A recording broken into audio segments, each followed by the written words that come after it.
Denver, Colorado. You've tuned into the Jeff and Bill Show, 710 KNUS. I'm your co-host, Jeff Hunt, along with Bill Thorpe, bringing you the freshest insights, hottest takes from the right, left, center, and sometimes crazy. It's going to be kind of a wet and wild day today. We're gearing up for a whole nother morning of engaging discussions, critical analysis, and most importantly, your calls and texts, because this is where Denver's voice is heard loud and clear. So grab your coffee, Denver. Let's dive into the issues that matter most to you right here, right now. Coming up in just a second, an update on the Trump trials. Stormy Daniels back on the stand yesterday, and it got heated. Yeah, it did. We're going to walk through the cross-examination of Stormy Daniels that took place yesterday. And I think the defense made a huge strategic mistake. Enormous strategic mistake where they went back on a promise they made in the opening statements. They shot themselves in the face. I'm interested to hear your perspective. I was surprised when I heard it. I'm like, what? Okay, but we'll talk about it later. And we got a sense of how Melania feels about all this. That came out in the court case yesterday. So we'll dive into that. Plus updates on the campus protests taking on those pro-Hamas protests taking place on college campuses. We'll do an update on that. And we have our list of demands. Yes. Mikey, we want our free stuff. Gimme. Many of you texted in this yesterday. If you don't remember, 13 demands were given by illegal immigrants, newcomers, to Mayor Mike Johnston recently. We felt it was only appropriate for the citizens of Denver to provide their own list of demands. We are your voice. So we have come up, we listened to your text messages, we took note of your calls, and we have our own list of 13 demands for Mayor Mikey Johnston. Wait until you figure out what you're getting for free. This is exciting. So exciting. Also, Colorado dropping on the list of best states ranking. Mikey Johnston's got a plan, though. $500 million to revitalize the city. Ooh. We're going to dive into those details. And then RFK's got about our list. That's right. RFK's got a brain worm. Yes, he does. And I saw a hilarious headline from the Babylon Bee. Tapeworm disgusted to find out he's in a politician. That's wonderful. That is wonderful. Also, watch the Who Was Bobby Kennedy little mini documentary. I did too. That's interested to see what your thoughts are on that. Okay. Short statement. What a big, giant, heaping, steaming pile of crap. That was a waste of a half an hour and a pile of BS. Complete BS. It was complete BS. And they lied to you. That's the part that I looked at. Is that either they are being intellectually dishonest or they don't know what they're talking about. They're either choosing to lie to you or they're not smart enough to know they are. Sounds like a politician. Yeah. What? It's amazing. I'm like, wow, he's going to lie right to our face for a while. This is great. We're going to cover all of this and more. It's going to be a wild show today, so stick around. Let's check in on the news with Blake Olson. Blake Olson's News. Good morning, Blake. Hey, TGIF, Jeff and Bill. It's going to be a great morning, great day. 42 and a little bit rainy up and down in parts of the Front Range and here in Denver. Expecting highs in the upper 50s today. The 7-10 5-day forecast coming up. Our top story, Auraria campus officials say conditions at the pro-Hamas Hate America encampment are becoming unsafe and unsanitary. No way.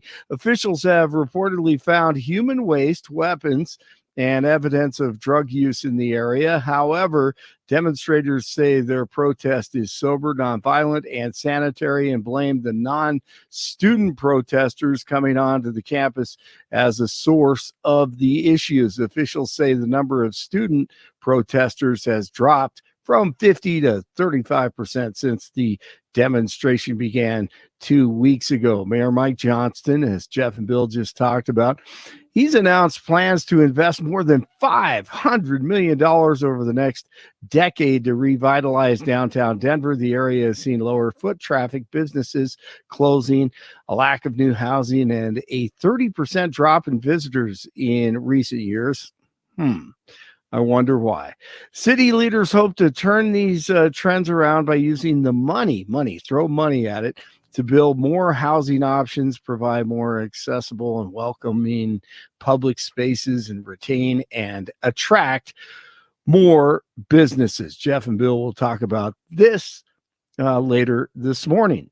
Former President Trump's campaign derailment trial resumes. Judge Mersham denied a motion by Trump attorneys for a mistrial following Daniels' testimony, which included her talking to the dead and haunted houses. Law professor Jonathan Turley on Fox News Channel. In a case built on 2 dead misdemeanors, talking to the dead might be just the skill set you need as a witness. This case itself died years ago and was sparked back into life with this bizarre theory. But we still don't even know the full extent of the theory because we don't know what actually is the crime that Trump was supposed to be concealing. Reports coming in this morning, the Israeli tanks have captured the main road through the center of the Palestinian city of Rafah today. The move leaves the eastern half of the Gaza Strip city encircled by Israeli forces. Residents have reported explosions, gunfire, and heavy fighting between Israeli forces and terrorists with Hamas and Islamic Jihad. Senate Republicans are condemning President Biden's decision to hold up a shipment of weapons to Israel. North Dakota Governor Doug Burgum. We've always had a rule, which is don't negotiate with terrorists, but Joe Biden has gone way beyond that. He's actually negotiating for the terrorists. He's put a red line for Israel, for our ally. And when you think about that, think of every one of our allies around the world watching this and going, wow, Israel is supposed to be America's top ally, and the president is threatening them. Lindsey Graham told reporters Thursday that the move would worsen the conflict in the region, of course. He said it would make it harder to secure the release of hostages held by Hamas and benefit the terrorist group. It's 38 in Broomfield, 39 in Parker, and 42 in Denver. News is brought to you by Lair Fireplace and Patio, Denver's premier source for everything fireplace, patio, and grills. Locally owned and operated since 1954, online at lairfireplacepatio.com. The Dallas Stars have tied the series. Well, the Avalanche came back after being down 4-0 in Game 2 of the Western Conference semifinals last night in North Texas. In Dallas against the Stars, they cut it to 4-3 with just over 3 to play, and then they lose it 5-3. The series is now tied at 1. Nuggets take on the T-Wolves tonight in Game 3. It is Friday, and Jeff and Bill are just underway. Blake Olson, News Talk 710 KNUS.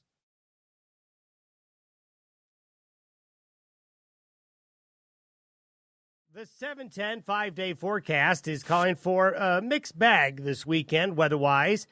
Some sun, some clouds, and some scattered afternoon and evening shower and thunderstorm activity at times. Expect partly cloudy skies, upper 50s today with afternoon showers and a few thunderstorms near 40 tonight. Partly to mostly cloudy, upper 60s Saturday, afternoon and evening thunderstorms. 60s and lower 70s Sunday and Monday with afternoon and evening showers and thunderstorms both days. Meteorologist Don Day on 710 KNUS.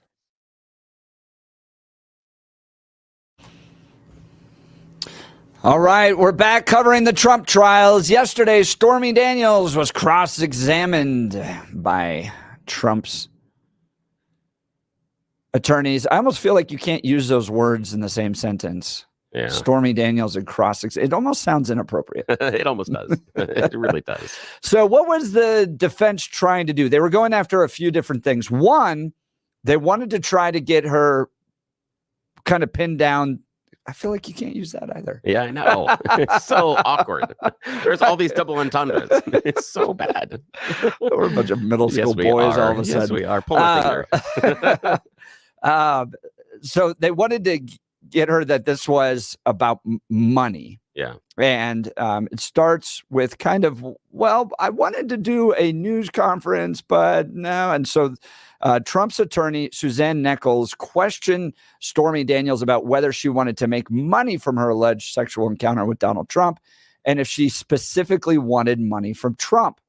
Daniels responded that it was her goal not to make money, but rather to get her story out. I never asked for money from anyone in particular, Stormy Daniels said. I asked for money to tell my story. which is a unique, like, little divider there. Like, really? Yeah. That is, yeah. Daniels said that her preference was to do a news conference. Well, you and publicly speak of the reported sexual encounter. Would have done that. And not make money off the story. When Nichols asked why she didn't do that instead of getting paid for a non-disclosure agreement, Daniels said the 2016 election was approaching and she was running out of time and she feared for her safety.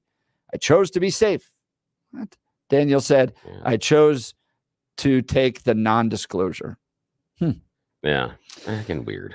So Stormy Daniels denied that she had threatened her former lawyer, Keith Davidson. This is where the defense comes back. In 2016, when she feared she would not be paid hush money about her claim of a tryst with Donald Trump. In trying to puncture Daniels' claim that she wanted to tell her story to the public, Trump attorney Suzanne Nichols tried to get Daniels to admit to a scenario described in a secretly recorded phone conversation between Davidson and her former Trump lawyer, Michael Cohen, showed that Daniels was just out for money. Daniels said no such conversation between her and Davidson took place. In a recorded call, which was played for the jury last week, Davidson warned Cohen that he thought an associate of Daniels might come forward claiming that Stormy Daniels in the weeks prior to the election was basically yelling and screaming at Davidson and told her lawyer that if Trump loses this election, we lose all effing leverage. Nichols tried to get Daniels to admit that she had said such things to her lawyer and that she threatened to sue him if she didn't get paid for the non-disclosure agreement. Daniels denied it. I never yelled at Keith Davidson on the phone, Daniels said. It sounds like a threat from Keith Davidson to Cohen. She added, okay, so first focus that this was about making money, not about news, and that's what she's motivated. So what the defense is trying to do is put it into the jury's mind that this has always been about money. And that's what this is really all about even today. Then they went after, and the cross-examination got heated more and more over it over the course of the day. As it got on, they went after Stormy Daniels' motivation to put Trump in jail. Donald Trump's attorney, Suzanne Nichols, has attempted to portray Stormy Daniels as a woman who personally and politically hates Trump and is intent on putting him behind bars. This is from the Washington Post, a portrayal that Daniels is trying to refute on the stand. At one point, Nichols asked Daniels if it's true she said she would be instrumental in putting Trump in jail. Show me where I said that. Show me where I've been instrumental in putting Trump in jail, Daniels said. The defense attorney, never say that when there's an attorney coming at you with a question like that, because they're not going to ask you the question or make a claim if they don't have the evidence. Well, I'm not so certain of that one because I saw some stuff with the cross-examination. They asked questions they absolutely didn't know the answer to, and they got punked. There are a couple of times that Stormy Daniels took him to school and just punked him on a couple of things, especially her response of "Show me where I said that." So they were unable to produce a number of those. Well, on this one they did. The defense attorney then pulled up an image of a tweet from March that seemed to belittle the New York case by saying that Michael Cohen and Stormy Daniels, aka the human toilet, are star witnesses. Daniels replied on social media, "Exactly. Make me the best person to flush the orange turd down." Daniels, who admitted she was referring to Trump when she wrote orange turd, said this exchange was a joke and she was making fun of a social media user who was making fun of her. I'm also not a toilet, she said. Yeah. Daniels had said on the stand she dislikes Trump and wants him held accountable, but she has denied defense assertions that her motive in being a witness is for Trump to land in jail. That's an example of exactly what I was talking about. Yeah. They said you wanted to put him in jail. In that tweet, she never says, I want to put him in jail, nor does she imply that she's putting him in jail. No, not in the least. She talks about flushing the turd, which could be a number of different things. Their statement was, you're trying to put him in jail. And she said, show me where I said that. They couldn't produce her saying that. That's a problem. I think you're stretching on that one. I think it's pretty clear she wants to. She's motivated personally on this to flush the turd down the toilet. Yes, but that could mean to not let him back in the White House, not to put him in jail. And they claimed the conclusion was to put him in jail. If you're going to ask the question, you want to put him in jail, you better be able to produce the statement that says, I want to put him in jail. Otherwise, the question should have been, you're doing this to try to destroy Trump. You're doing this to try to bring him down. Now you have an answer. I'm doing this to flush the orange turd. That answer follows. The answer about putting him in jail doesn't follow based on that tweet. They failed a number of times during this cross-examination. I disagree. They failed tremendously on another plank as well. So then defense lawyer Suzanne Nichols tries to hammer Stormy Daniels for using her claimed one-night stand with Donald Trump and her public attacks on him to sell souvenirs online. And Daniels is pushing back. Not unlike Mr. Trump, the adult film actress told the attorney. Much of the merchandise is you bragging about how you got President Trump indicted. Holding her hand to her chest in what looked like mock surprise, Daniels replied, I got President Trump indicted. Nichols then showed an image of Stormy Saint of Indictments candle for sale and asked if that didn't show she was bragging about getting the former president charged with crimes. No, I'm not bragging, Daniels said. I think it's funny that a store made those for me to sell. Nichols pointed out that the candle sells for $40, and Daniels noted that she only makes $7 on each candle. Yeah. Stormy Saint of Indictment candles. Who that is bought funny. that? I don't know. Who that is funny. That? That is funny. Maybe I'm not Catholic and don't find it. No, that's you don't get the joke. Yeah. And there's a series of these, the line of questioning. The best line I heard yesterday from an analyst was that the defense was trying to go with nuts and sluts. The idea being that Stormy Daniels is crazy and she's a slut. And that was the idea that, oh, look at all these things she's saying and she's out of control. She's going after it. This is revenge. She appeared on this thing where she talks to ghosts and she thinks her ex-boyfriend was inhabited by spirits. And so she's crazy. You can't believe her. And she's a slut because she does this all the time. And they pushed a lot on the details of her adult film career. Yeah. And they pushed a lot. And this is the tragic mistake they made. And I can't believe they did this. They pushed a lot on the encounter. And that was an enormous mistake. You think so? Oh, yeah. And you know why? Because that was the question I had. Like, you have all these details, and then all of a sudden you get to the encounter, and you have these big gaps. But here's the issue, is all that did is gave the encounter credibility. All it did is gave, and this is what I mean by it. The defense is assuming that the encounter took place based on how they were questioning her. The problem is, in the opening statement, they said it never happened. They said Donald Trump claimed this never happened. This never happened. Stormy Daniels and Donald Trump never had sex. That was in the opening statement. That was the promise they made to the jury. They didn't fulfill that promise on the cross-examination. They weren't able to show Stormy Daniels invented this. In fact, they gave her permission and license to reinforce it probably did. They weren't able to crack her story. Yeah, they didn't. They failed tremendously. Tremendously. They failed. That was a huge problem. I originally said he probably did it. Yeah. Until I read the transcripts, and we don't have the transcripts of yesterday's because it takes them like 30 hours to get these done. So the transcripts will come out tonight. So you're relying on media coverage from the Washington Post and the New York Times and CNN and stuff. But when I went back and read the transcript from the previous day of the actual encounter, the biggest question I had, and we talked about this yesterday, was, and this is where I start to really doubt that it did happen.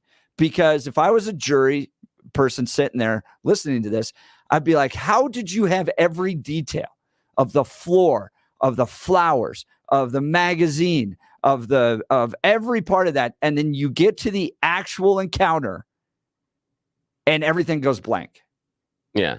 But the issue being that if you're going to claim that it never happened, they should have focused on you're making this up and pointing holes in other stories, and they didn't. They came at it with the assumption this actually happened. They did push her on some of the details, but they came to most of the conclusion, and she came back very, very intelligently and was able to knock down 90% of the questions from what I heard. And so what that ended up doing is actually reinforcing that this encounter likely did occur, probably in the minds of a juror. And so that was a huge mistake, and especially to spend so much time on some other things about why doing it. They weren't able to square the circle on the idea that she's making this up, but they tried to do it. Hey, you're just crazy and you're a slut. That was really what they did. And if they're going to go with the idea that this encounter never happened, they better have done a good job of cross-examination, because they failed on that one. They did not knock down her story. They didn't punch holes in it. And the jurors, again, I think that you come to the conclusion that because she doesn't remember, it didn't happen. I'm not certain that will be shared by other jurors, especially females on that jury, because they will have a different experience in these type of situations. I don't think they'll come to that conclusion. Trump's attorneys asked about this. You really almost fainted when you saw a man in his boxers. Shortly before the lunch break, defense attorney Suzanne Nichols asked Stormy Daniels whether she really was so upset when she saw Donald Trump sitting in the hotel room in 2006 that she became lightheaded and nearly fainted. When you were not expecting a man twice your age in his underwear, absolutely, the adult film actress responded. Nichols was referring to Daniels' testimony from Tuesday when she told prosecutors her one-night stand with Trump was so upsetting that she blacked out and could not remember many of the details. Daniels said she was not drinking that night, nor had she been given any drugs. As part of her cross-examination, Nichols is trying to highlight discrepancies in versions of the story that Daniels had told over the years.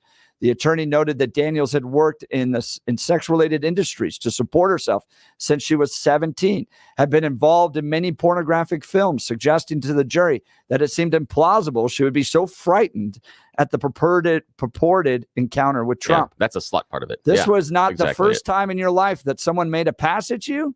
Nichols said, no, Daniels said.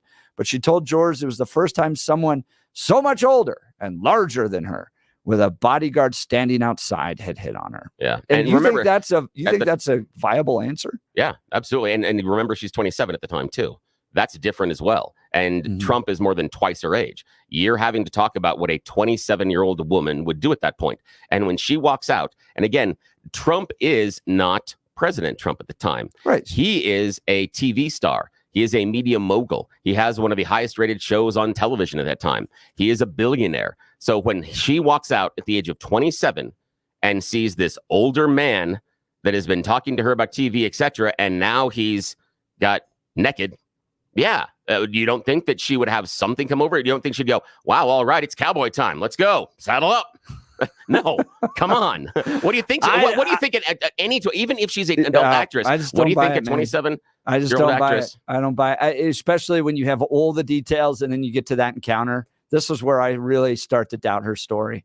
Daniels concedes she did, in fact, post "Make America Horny Again." Yeah. On social media. Yep. Donald Trump's lawyer came back at Stormy Daniels after the morning break with evidence disputing her earlier testimony that she hadn't posted on social media a tagline promoting her connection to Donald Trump. In her prior testimony, Daniels said she hated the slogan for her 2018 tour of strip clubs, "Make America Horny Again," and had never posted it herself, even if some promoters had.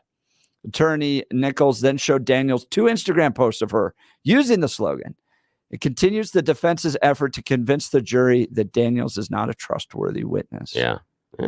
Again, I don't think they did it. Yeah. I don't think they came close to proving her not to be trustworthy. I don't think they laid a glove on her, really. I mean, they poked holes in a couple of part of the story, but by and large, no, I think they failed. And I was surprised because Nichols is a much better cross-examination lawyer than what I heard. Again, didn't see the whole transcript, haven't seen anything. We won't get it until about 9 o'clock tonight. Reporting that I've heard was not good. She's much better at it than this. And I was surprised based on some of the reviews I was hearing and reading that it wasn't as sharp as it could have been. And again, did a really bad job of the idea that this encounter didn't occur. Really bad job at that. That was the impression. See, I don't see it. I guess that's your take, and I'll read the transcripts over the weekend. Yeah. But and this is why I don't really trust the media, because when I looked at the original media reporting of Tuesday's testimony, and then when I went back and read the transcripts, I came back with a very different take on it. Oh, interesting. So that's fair. That unfortunately that's what you got to do these days. Then they got into a former aide that used to be basically Donald Trump's assistant, Madeleine Westerhout. And what was interesting was the description of the marriage, because you do get a lot of those questions about Melania Trump. Yeah, you do. And how is she taking all this and all this stuff? Westerhout described it as a very special marriage and said that they would laugh when Melania visited his office and that the former president would communicate with her when he was running late. He was my boss. but she was the one in charge. The prosecutors then asked whether Trump's relationship with his wife changed after his reported sexual encounter with Stormy Daniels became public. Not that I saw, Lester Howe replied. So that's really the only thing that came out of her testimony. Well, there was some interesting things, and I'm going to have to go back because I heard some of the reporting. I want to go back in the testimony and see, because I think the defense, again, I'm not solid on it, from what I heard, did an okay job of casting doubt on Trump paying Michael Cohen, how the process worked. Right. And it had to do with the types of checks that he was signing, that she was delivering. And if the defense is able to show that Trump was signing checks for only personal, not business related expenses, then it's going to be more difficult for them to say that Donald Trump was specifically paying Michael Cohen for a job that he wasn't doing, because Michael Cohen did no legal work during that time he was being paid to make up for the hush money that he had paid Stormy Daniels. So that's the illegality involved here. But from what I read, or not read, but from what I heard yesterday, the defense did a very good job pointing out, wait a minute, didn't Trump only sign, I have to go back to the transcript, but it sounded like they pointed out he only signed personal stuff. So the stuff that he was signing, wherever those checks went afterwards, wouldn't have been the business stuff that paid off Michael Cohen, which is a very good point because it allows Trump to have one degree of separation, possibly from the actual criminal act, which is what they're trying to do. So I want to go back and read that. If they accomplish that, that's the touchdown. That's the touchdown that they scored yesterday, not Stormy Daniels. Stormy Daniels was a fumble all day long. Yeah. They got into how checks were delivered. And this is important to note. So that what they were, in many cases, the checks that Trump was signing were sent to bodyguards' houses and then delivered to him. And they're going, why didn't you send it to the White House? Why didn't you send this to the White House? And this is important to know. After all the anthrax attacks that took place in the early 2000s, they bake the mail. And it takes a long time. So there's a facility. I worked in the U.S. Senate, so I remember this. People would send us CDs. Like people are promoting themselves all the time. All we the get time. CDs from whatever. And so they would send. I made a new song about the president. I made all the time. So they send you that stuff, and we would get melted CDs delivered to us. Oh, that's great. And you're like, what are we going to do with this? So they bake the mail in a facility to kill any type of anthrax spores that may take place. And it can take 6 to 8 weeks. Oh, geez. For a letter to be delivered to either a member. It's like you're in prison. I mean, it takes a while. Ever gotten a prison letter? I've gotten those. So if they needed Trump's signature, they were. That wasn't. But this was a big deal. Former Playboy model Karen McDougal will not be called as a witness. Yeah, which is smart, very smart, because of the Harvey Weinstein. That's the idea. Is this necessarily what the defense, or not defense, what the prosecution was going to do if they called McDougal? It was, look, bad guy over there. Look at the bad guy. He does this all the time. Look at the bad guy. Look at the bad guy. They don't need to. They can accomplish that through things like the transcript of the Access Hollywood tape, stuff like that. That again, they're not playing the tape, but the jurors will get a transcript copy of it that has been entered into the evidence. That accomplishes what they're trying to do. Karen McDougal is an extraneous witness that, for the prosecution, is nothing but show, so that someone else can say Donald Trump's a bad guy. And it would be awful to allow that to happen in court. It's outside in my opinion, outside the purview of what the case is about. And also, if the prosecution tries to do it, or did try to do it, you're talking about a major appeal. That is an appealable and a win. That's very appealable. So they did seek two kind of legal arguments after the jury was dismissed. So they did that testimony, then the jury was out, and then the lawyers argued over two things. One, Trump's attorneys asked that the gag order against Stormy Daniels be lifted now that she's testified. Yeah. So testimony's done. Interesting. Done. Gag order on her, not Cohen. So that's interesting because we talked about that a couple of weeks ago. Well, not on her, against her. Oh, against her. So okay. Trump, so I thought she was under. Okay, now. Yeah. So now good. Trump can go talk about her. Yeah, why not? And then it got denied. Yeah. So for me, I would let it. I'd get it go, and only because deference. And you know what Trump's going to complain about. You know he's going to. So at that point, deference. I would just let it go. But he's gonna file an appeal on it. Yeah. And then they did a mistrial request based upon the Harvey Weinstein that Stormy Daniels' testimony was too inflammatory and against the actual facts of the case. I think at least every other day, they're going to file a motion to dismiss at least every other day. And then the big one is going to come at the tail end of the prosecution. Whenever the prosecution arrests, they're going to file another motion because every defense lawyer files a motion to dismiss after the prosecution finishes. Every single one of them. Because, part of the process. Yeah, it is. So that's what's going to happen. All right. So that's your update on the Trump trials. We'll continue to update you during the 6 a.m. hour every day so that you can get a sense of what's going on, because this isn't just court TV. This is the presidential campaign that we're all facing this year. So we want to give you at least a brief update, and then typically dive into the transcripts. But again, that's a 30-hour delay to actually get what was said. So you're relying on news reports. Unfortunately, it's not televised either. So that's where we are on this historic case. Should be televised. When we come back, really interesting interview in the New York Times about the maintenance workers in Columbia's Hamilton Hall and what they had to deal with when the pro-Palestinian, pro-Hamas protesters took it over, and where was the school's administration? They provide unique insight into what's going on at Columbia. We'll get to that when we return. You're listening to The Jeff and Bill Show. News Talk 710, KNUS. At this hour in London, I'm Julia Chapman, and here are the top stories we're following. The United Nations General Assembly will vote on Friday over whether to offer Palestine more rights at the UN, in a move that could pave the way for full membership. Palestine has been an observer state since 2012. The resolution has been watered down from previous versions, but would effectively acknowledge that Palestine is qualified to join the world body. The effort to expand Palestinian representation at the UN comes against the backdrop of the war in Gaza, and as a growing number of countries consider recognizing Palestine as a state. Japanese industrial giant Nippon Steel says it's confident it will lock in its purchase of U.S. steel by the end of the year. The deal has come under fire from President Joe Biden and Donald Trump, who both say they would block it. Chris Gilbert reports from Tokyo. Despite the prospect of a presidential bloc, Nippon Steel remains optimistic that the $15 billion acquisition is going to go through.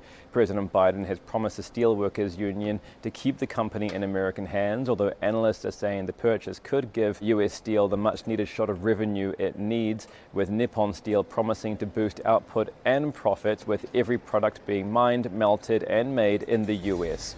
And that's what you need to know at this hour. I'm Julia Chapman in London on Salem News Channel.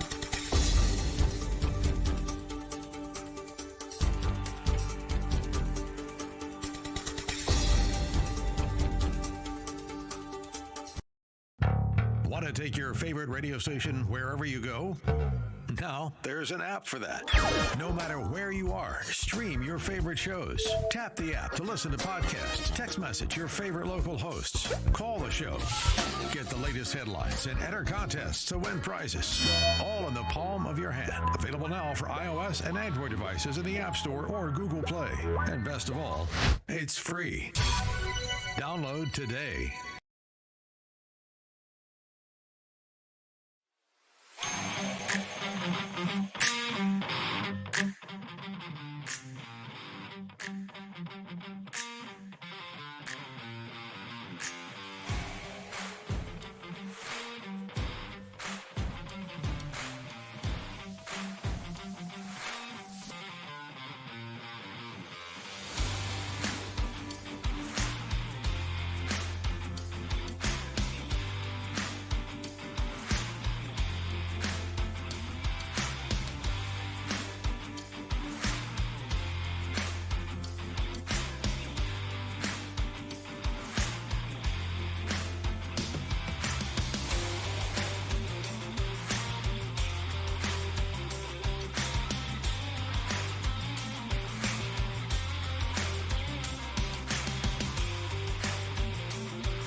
Welcome back to the Jeff and Bill Show. Interesting story in the New York Times about the maintenance workers that had to confront the protesters in Columbia's Hamilton Hall.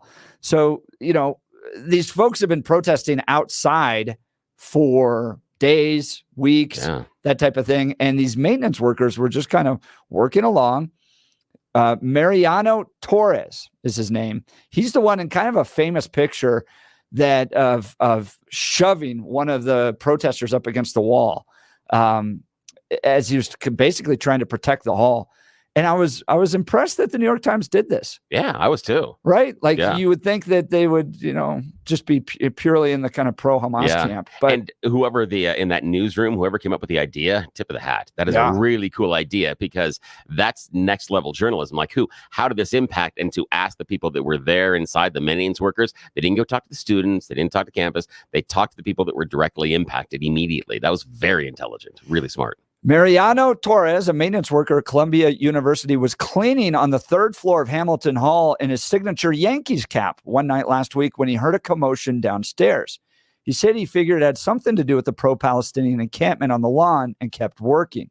He was shocked, he said, when he suddenly saw 5 or 6 protesters, their faces covered by scarves or masks, picking up chairs and bringing them into the stairway. I'm like, what the hell is going on? Put it back. What are you doing? He recalled. He said he tried to block them and he tried to reason with them to get out of the way, telling them this is bigger than you. One person, he recalled, told him he didn't get paid enough to deal with this.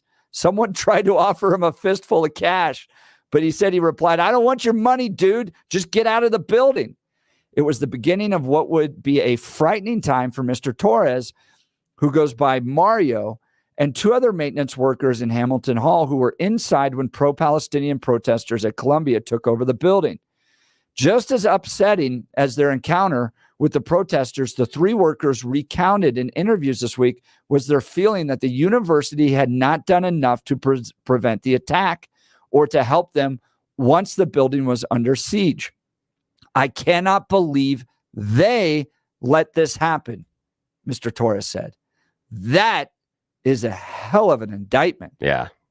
And the fact that immediately when they broke into the building, that law enforcement wasn't involved almost immediately is absolutely ridiculous, because the idea being, let's say there was a break-in at any campus building. Right. Is that what we're talking about? Is campus security at a point where at any break-in in any building, they might show up tomorrow? It was 20 hours. Yeah. That's the idea. Is 20 hours was the police response here. Let's say you have someone that's on campus that breaks into one of the dorm rooms. 20 hours later, we're going to get a police response. We have someone that breaks into the science building and it's 20 hours later is when we're going to check on it. Really, guys? He absolutely has a point. Yes, the response was crap. Absolutely. They should have been there immediately. Only 1 security guard was posted at the building when the demonstrators entered, despite heightened tensions from the growing encampment nearby. 1. Yeah, but even this was a security guard, not a police officer. Exactly. And even then, even if it was 1 officer, he may not have been able to do just based on numbers, because he can't shoot everybody. And that's the idea. So he's going to back off. And that's the reason why. And again, I'll just bring this up not to get into the discussion about January 6th, but that's the reason why when people say, well, the police officers are wandering around at them and escorting them. No, what you're taught to do, because I was in these situations and was taught because I had to do crowd control at University of Colorado during football games. You're taught when there's too many people to back off, let them enter, and you walk with them and wander around to try to prevent them from causing other mischief. That's what you do. When the students are going to rush the field, we were told never stop them. But now your job is to make sure that nobody gets hurt when those goalposts fall down. That's your job. Don't worry about anything else. Make sure they're not hurt there. That's what they were doing. And that's what the security guard, and that's what an officer would have done. But the security guard should have gotten on the radio, and the other security guards and also the people with the badges should have shown up immediately. So they did. So Mr. Torres and his colleagues, again, maintenance workers, cleaning, adjusting the facility, called for help from the police and the school's public safety officers, but no one arrived in time to assist them. The university eventually asked the police to clear the building and other protesters around campus, but they did not come until nearly 20 hours later. This is when he started to get really worried. This meant the workers who were briefly trapped inside had to make their own way out. They failed to protect us, said Mr. Torres, 55, whose scuffle with a male protester was captured by a freelance photojournalist inside the building. The image showing Mr. Torres pushing a man up against a wall ricocheted around social media. But when the police eventually raided the building, nearly 50 people were arrested, according to prosecutors. Many of them were students at Columbia. They should be expelled, in my opinion, or its affiliated colleges. I mean, very easy, very easy. You made it easy on Columbia to figure out who should be expelled. Yeah. You were arrested inside the building. Yep. And you know what else I found out on the protesters that have been arrested, Columbia and elsewhere, about 45% of them, non-students. Yeah. In this case, it was 9. Yeah. 9 who were unaffiliated with the university. Yep. Well, so that's surprising. The union who represents the workers is not happy. I'm glad they're pushing back on this. But look, I've been in university planning situations, right? Yeah. Where you plan out all the potential scenarios. And they take security very seriously. It's like step one, right? It is like, what type of security do we need to provide for this type of situation? And if we're going to have a high level controversial speaker, we're going to up the security. Yeah. Then the same thing in concert planning, stuff like that. Big live events, done that for radio. Yeah. That's one of the first 2 questions you ask is, what is the security needed? Yeah, absolutely. And many of these at least with CCU, the universities don't have their own dedicated police force. They have security guards. CU, for instance, though, has its own police force. Yeah. So they can arrest. Ours cannot arrest. We have to work. So you coordinate with Lakewood PD. Yeah. So the vice president of student life, who oversees security, contacts Lakewood, gives them a heads up. Lakewood offers additional police to provide security. It's all planned out. Yep. The fact that this was going on and they only had one security guard there, and then these guys had to fight their way out. Yeah, it's ridiculous. Is wild. And I want to get to that in just a second, if I can find it here. But he basically had to start screaming at them. Here it is. But when he saw that the number of protesters was growing, maybe 15 or 20, he realized he could not fight them. He asked to be let out, but someone said the doors downstairs were already barricaded and he couldn't leave. Jeez. He thought of his 2 young sons at home. He had no idea if the other buildings were being taken over too.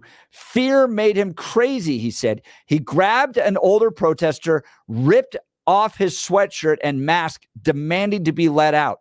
The man said he could bring 20 people back up to back him. I was terrified, Mr. Torres said. I did what I had to do. Mr. Torres then grabbed a nearby fire extinguisher. Wow. Pulled the pin before someone persuaded him to calm down. Great. That's great. Mr. Jeez. Wilson, 47, saw Mr. Torres facing off with the protesters in the stairwell. He radioed his supervisors for help. Then he made his way down to the main doors, but they were fastened shut with zip ties. So I begged them, Mr. Wilson said. This was another worker in the building. I said, I work here. Let me out. Let me out. Eventually, someone cut the zip ties and pushed him outside. He said, then secured the doors again. He found the public safety officer and told her that his coworkers were stuck inside. God knows what could have happened, he said. Yeah. At about 1:10 a.m., roughly 30 minutes after Mr. Torres first encountered the protesters, a student protester in the lobby finally cut the cluster of zip ties on the front door handle to let him out, along with the third worker.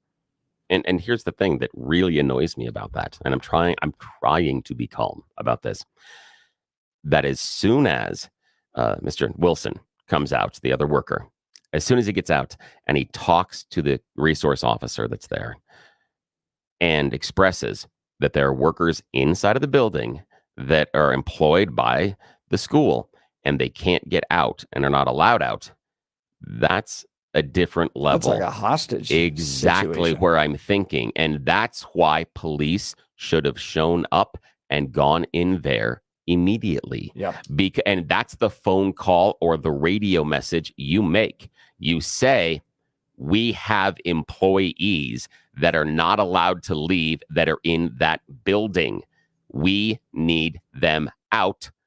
Bring everybody you can. That's the call you make to the police. That's right. And the police will respond in kind. But they didn't. And you're exactly right. They handled it incredibly poorly. And still, I'm surprised that only 9 of them inside the building were not students there, because again, I'm seeing numbers at around 45% of those being arrested. I would have guessed it would have been closer to 50-50, simply because of the violence involved. Yeah. If you're going to tell me, if you're on campus and someone is talking to you about, hey, let's go break into that building over there, and we're going to barricade ourselves inside and we're going to prove a point. Boy, is it so much easier to convince the people that don't go to the school to do that. It is incredibly easy to convince the people that don't go there, because there's a lack of consequences that they're going to face based on being kicked out of school. So I'm just surprised in the number of students that were there. I would have guessed it would be closer to, the 50-50, but still, it also explains why we are seeing some of the yelling at people, screaming at people, not letting Jewish students walk through campus unaccosted, because the people doing it are not students. In half the cases. Some aren't. But we're looking at about 50%. So, which is, again, I'm surprised, because I thought it was going to be around 25, maybe 30 at the top. So this far out exceeds my expectations. And I am surprised at the number of non-students. And again, it's a pile of crap.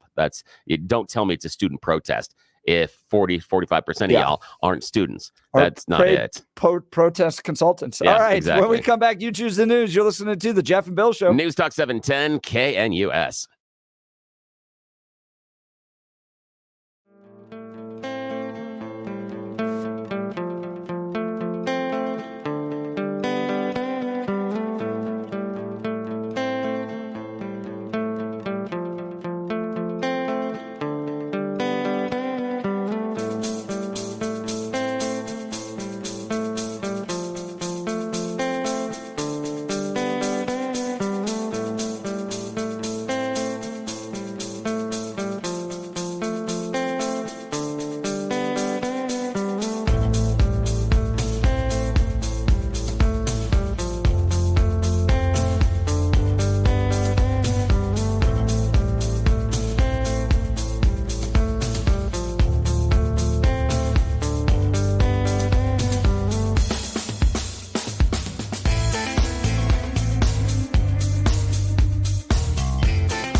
All right, let's do You Choose the News, Bill.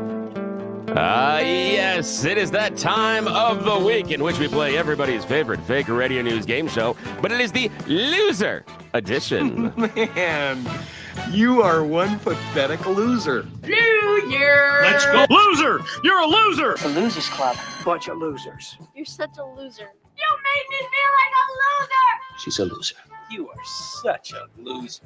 Loser. Yes, the losers are back for a second shot at glory. These are the stories that both Jeff and Blake deemed unworthy of your attention. So blame them. But they get a second chance today as we bring them back. As usual, this is a completely fake radio news game show that we play because the people in charge don't know it. They're still asleep. And we have given these ridiculous stories about us humans stupid headlines because, well, it's funny. Alrighty, here we go. Gentlemen, your choices are a lesson for us all. Headline number 2, they should explain this. Headline number 3, information that would have helped decades ago. And headline number 4, maybe it's a puzzle. Mr. Hunt, your choice. Let's see, maybe it's a puzzle. Maybe it is a puzzle. Here we're traveling to British Columbia. America's Hat, Canada is where this takes place. And a man has filed a claim against a home improvement guy that he hired to help out around the house. See, he had hired him to come in and hang a chandelier. It is an incredibly valuable vintage chandelier, but evidently it was hung wrong because a few hours later it fell down onto the ground and smashed. It is now in tiny little pieces. This is a Murano glass chandelier, specifically handmade in Venice. And he bought it and had it shipped here. And when he went to hang it in his lovely house, the man he paid to do it didn't do a good job. Now he's not just asking for the money back. Insurance. He wants him to pay for it. Yes, but he wants that guy to pay for it. And sounds like at this point, the gentleman is not insured. Yeah, I was going to say, So- do you remember those cartoons where the guys like run off over the Yes. hills and just disappear? Yes, Like, yes. Yep, and that's what he's trying to do. So again, he went with maybe a discount guy that was doing this to save him some money after spending $56,000 on a chandelier, and this is how it works out. Again, maybe when you're going to hang the expensive thing, don't go with the cheap labor. Right. Maybe it's just an idea. Don't go with the cheap labor on that one. You don't get the guy from the Home Depot parking lot. Go and get it. I don't know. Okay. So your second choice, sir, a lesson for us all. They should explain this, or information that would have helped decades ago. Let's do a lesson for us all. Yes, this is a lesson for us all. We traveled to Anchorage, Alaska. The National Park Service has reported in the past weeks that unfortunately one person has died and another was seriously hurt after falling down a 1,000-foot drop at Denali Peak. So they were hiking and they go tumble, tumble, tumble, tumble, tumble. One person seriously injured, sent to the hospital, probably going to recover. One person died. Now there's a lesson in this for us all because the person that tumbled down is a 30-year-old woman from California. The deceased climber is 52-year-old Robbie Meckes of King Valley, New York. The lesson here is the 30-year-old survived. Maybe when you're above the age of 45, no more mountain climbing. Because again, who survived? Who went down the 1,000-foot tumble? This is why I'm not climbing mountains anymore. This is not going to happen because if I can, who died? The older person, us. We died when we fall down the mountain. The young person's like, ooh, my bones are fine. I can get up. Yes, exactly. It's stupid. So yeah, again, just be careful at this game. Alrighty, and final choice. Maybe they should explain this, or information that would have helped decades ago. Explain this. Yes, maybe they should explain this. You've heard the things that maybe the Tesla Frunk is a little bit hungry. It likes to chop off your fingers if you keep them in there. Well, they did a software update that maybe they should explain exactly what's going on. A YouTuber showed, hey, look, it doesn't necessarily try to close and crush my hand or my arm or my finger. He tested it several times, but on the last one, it really pinched his finger, almost causing a severe injury. He posted it online, and that's when the Tesla engineers said, yeah, that's supposed to happen because we create the motors. If it doesn't close, it closes with more pressure each time. So if you keep your fingers in there, eventually it's going to cut them off. I hope you got the views you yes, needed but as a YouTube guy. They got to explain that. Again, this has been You Choose the News. It is not sponsored by Roll 'em Out Shelves. Check them out. They'll give you a free in-home estimate. Roll'emOutShelves.com. Back to you, sir. All right, when we come back, we got our list of demands for Mayor Mike Johnston. You're listening to The Jeff and Bill Show. What are you getting for free? News Talk 710 KNUS.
Good morning, Denver. It's 7 a.m. on this Friday, May 10th. Gosh, I can't believe we're already to the 10th. Yeah, flying by.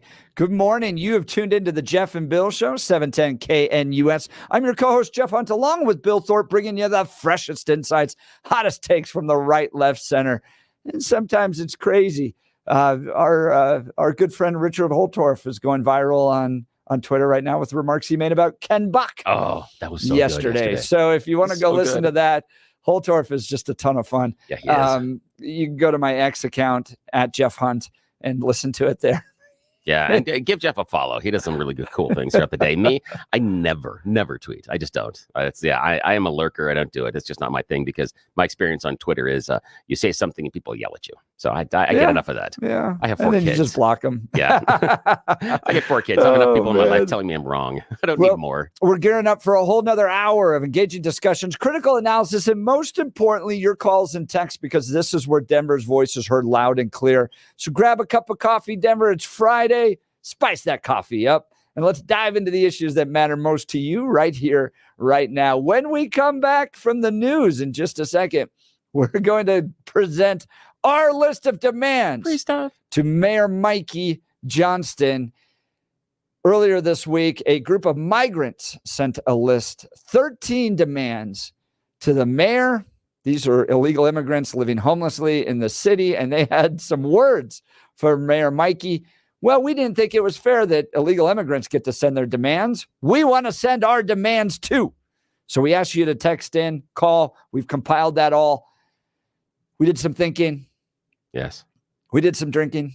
Yes, and we did. pulled together a list. And that's what we're going to be listening slightly here alcohol in influence. just a second. So let's check in with Blake Olson's news. Good morning, Blake. All right, guys. I can't wait to hear them. 42 and cloudy in Denver, expecting highs in the upper 50s today. The 7-10 5-day forecast is coming up. Our top story, a new bipartisan House bill that will offer 2 years of free college for Colorado families earning less than $90,000 a year, is headed for Governor Polis's desk for his signature. It would apply to community colleges, technical colleges, and four-year universities. Polis says it will open the door of opportunity for so many Coloradans who either couldn't attend or had to put off being able to attend college or community college because they had to work part-time or could only take a couple of classes at a time. That'll make college cheaper. It always does. When the government gives away free stuff, everything gets cheaper. Never does. Yeah, it's amazing. It's amazing those. When I'm baffled, and well, not really, but you see all these beautiful buildings on campuses, and how it just continues to grow and grow and grow. And because I will tell you what administrators are doing right now. If they're providing 2 years of free college to low income, and look, my wife had to go out there and get every possible scholarship she came from. She did not come from a family that provided college for her. In fact, she was one of the first in her family to go to college. But she went to every, Lions Club scholarship, submitted money here, all that, gave speeches, all that scraped together and paid for her college. But an administrator right now is going, well, we're going to get a whole bunch of money. I can hire this DEI administrator. We could build a new pool. We can, all that stuff. And then it just gets more expensive. Yeah. The problem is they're guaranteed loans, right? Exactly. You're going to give a loan to a 17 or 18-year-old who's never held a job in their life. They're out protesting or supporting Hamas, and we're supposed to give them a loan that you and I couldn't get if we walked in there right now to open a business. So that's the first problem. We all know that. So I think maybe not, maybe we don't. Well, speaking of campuses, Auraria campus officials say Hamas supporters blocked an intersection along Colfax last night for nearly 2 hours, but eventually dispersed. Police were called to the scene and found approximately 10 tents abandoned at the Golda Meir House and Education Center, though it's unclear if the tents belong to the demonstrators or just homeless or illegal immigrants who make their home on Colfax. The Auraria campus police working with DPD to de-escalate all this garbage as protests continue. man, I feel sorry for the Denver police. I really do. And the Auraria campus police, no doubt.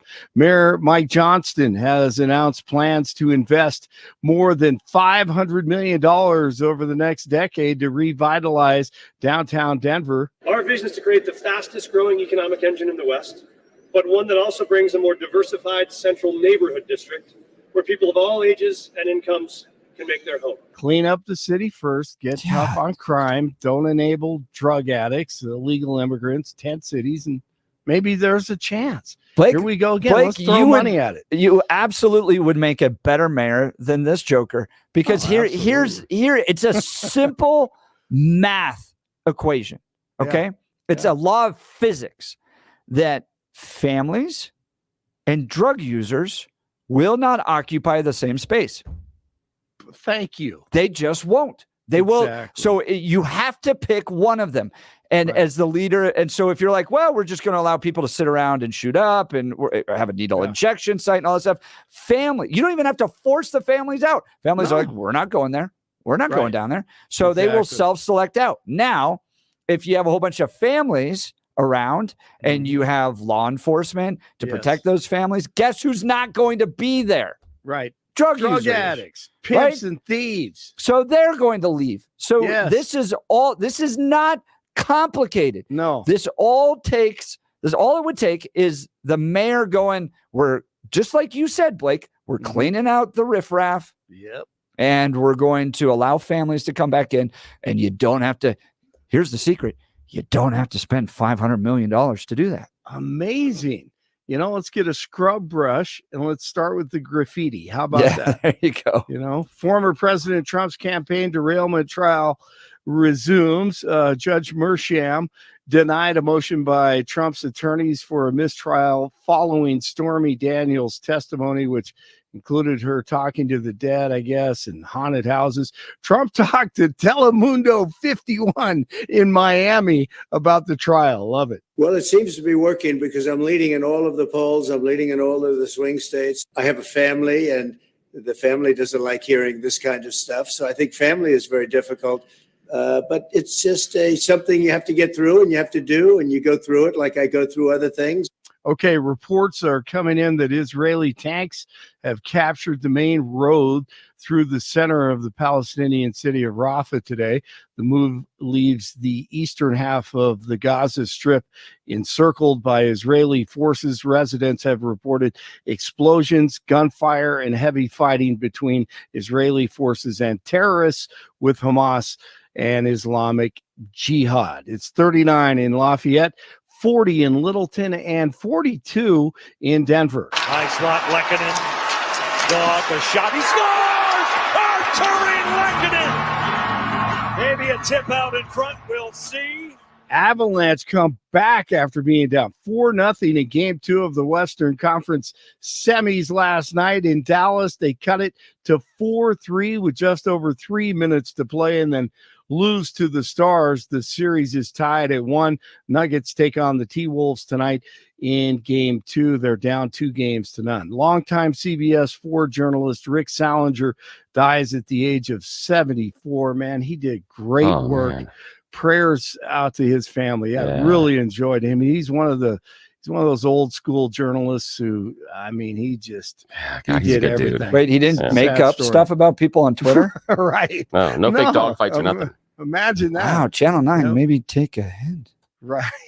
He wrote to the video and did his research and he was a really good reporter. Did some great stuff with Stefan over the years also as a guest. So sorry to hear that. And we will pray for his family. Yeah. That's sad. Yeah. He was with Peter a lot. Pete Boyles. Yeah. Did a lot of stuff with Peter. Also. Absolutely. No, there's no doubt. Sucks. That's sad. It is. All right, Jeff and Bill continue. Blake Olson, News Talk, 710 KNUS. The 710 5-day forecast is calling for a mixed bag this weekend weather-wise. Some sun, some clouds, and some scattered afternoon and evening shower and thunderstorm activity at times. Expect partly cloudy skies, upper 50s today with afternoon showers and a few thunderstorms near 40 tonight. Partly to mostly cloudy, upper 60s Saturday, afternoon and evening thunderstorms. 60s and lower 70s Sunday and Monday with afternoon and evening showers and thunderstorms both days. Meteorologist Don Day on 710 KNUS.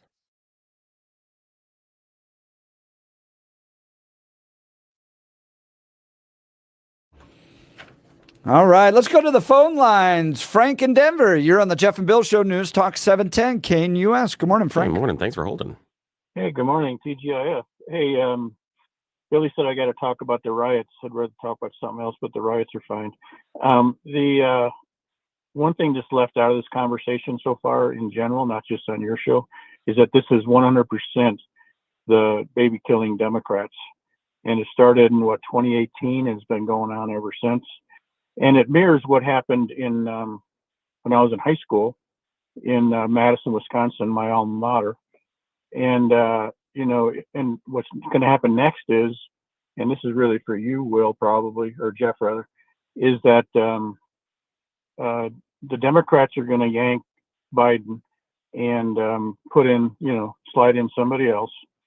And it's time to kind of pivot to talking about all the evil the Democrats, the baby-killing Democrats, have foisted upon America, as opposed to focusing on Frank. Why do you think that? Biden. Why do you think the Democrats are going to yank Biden? What I hear that a lot, but I only hear it from conservatives and Republicans. It's the only people talking about it. I don't hear Democrats talking about the idea that the DNC or the Democrats are going to yank Biden. I'm just wondering what makes you think that's going to happen. How did you come to that conclusion? I'm just curious. Democrats have very little knowledge of history, and this is exactly what happened in '68 with Johnston. And Johnson says he resigned, but he was resigned. Everybody knows that. Who did they replace him with? Hubert Humphrey.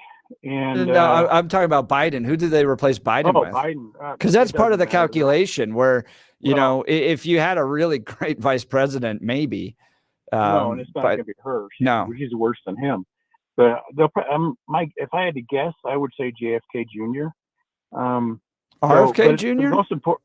JFK Jr. died in an airplane crash. Jr. Yeah, RFK. Not according to some people that are in the MAGA world. He's still alive. Don't you remember that? The entire time. That Hillary got rid of. I know that. I've heard the conspiratory theory that Hillary got rid of him. No, but the idea was the QAnon faithfuls and that spilled over into some of the MAGA world during the Trump administration. It was always that they were going to arrest all the Democrats that are eating the babies or whatever the hell they're supposed to be doing. The idea was that at the State of the Union, that's why they got them all there. They were going to lock the doors, and RFK Jr. was going to show up. He was part of it because he was helping Trump expose this conspiracy about the eating the babies and the things. Yeah, Billy, just so you know, I'm MAGA, but QAnon does not speak for me. I know, but it does spill over. There is in the Venn diagram. But in the Venn, that's why I corrected myself when I said there is some spillover. But yeah, there is the Venn diagram of QAnon and MAGA does have some overlap. Not large, but it does have some overlap. Absolutely, it does. So you and the vice president like Venn diagrams, huh? Great, man. Yeah, I don't think anything wrong with them. So, are you afraid of circles? Yeah, circles, were you? The thing I wanted to say about the trial, though, is that since we got all the salacious stuff about Trump, I think it's important that we share some salacious stuff about Biden for the females in the audience who why blindly vote for Democrats. Why would that be important? Fair. It's all fair. Oh, I know. Billy, you're all about fairness. Yeah, I am. But why would it be fair? What's fair about it? What's Biden being accused of?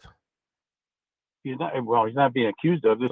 Isn't that an issue? But isn't that an issue though? He's showered with a 13-year-old Isn't girl. that again? That hasn't been confirmed. We have one report of that in a diary that was stolen. In a diary that was stolen.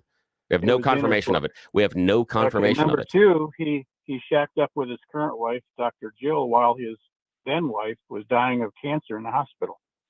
And there's more, but I don't understand. Okay, fine. If you think that that's fair and salacious, okay. Yeah. Fine. Well, it was completely inadmissible evidence. It doesn't matter though. It doesn't matter though, because it's not.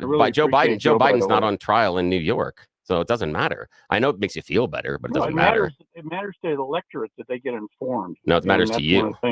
No, it matters to you. Doesn't matter to the larger electorate. The larger electorate doesn't really care. There are 29%. I mean, Biden's winning women by 29%, or I'm not sure about the age bracket, but Biden's winning women. And I think it's important for them to know that Biden is every bit as salacious and disgusting as Trump is on his personal things. You can't bring that up. Not that I can't. You want to bring up a tape where Biden talks about where he gets to grab women? No, come on, Frank. Yeah, this is a bad analogy, and you know it. And you know this. You know this. You know this. No, you know this, Frank, because the one thing that you have, one of the salacious, Frank, one of the salacious details you have is the fact that, oh, he was cheating on his wife with the current wife. Wow. Happened with the other guy too. That's the salacious detail. That's the salacious detail. That's great. His wife was dying in the hospital of cancer, and he showered with a 13-year-old girl. Again, that hasn't been proven yet. That trumps anything Trump did. But again, we don't know it happened though. For his stuff. Yeah, but we don't know it happened. Frank, I appreciate the call. That's it, man. We don't know it happened. That's Frank it, man. And Bill, thank you guys for that. I know. All right. I do want to get into our declaration back to Mike Johnston. So if you're wondering what we're talking about, Mike Johnston received a list of demands, 13 demands from a group of migrants, illegal immigrants that are not wanting to be a part of his city-funded shelters. They don't like him. Now, let me help refresh your memory here. Mike Johnston comes out with a $90 million plan to serve the 40,000 illegal immigrants that live here in Colorado. That includes, or at least in the city of Denver, that includes apartment living for up to 6 months, a debit card with money for food and personal items, 20 hours of legal services, and workforce training. But this group of migrants doesn't like the city-funded shelters. So just briefly, here's a list of their 13 demands. They want the city to provide culturally appropriate ingredients. They want shower access with no time limits and that the showers can be accessed whenever. They want medical professionals visiting them. They want housing, better housing to be provided. They want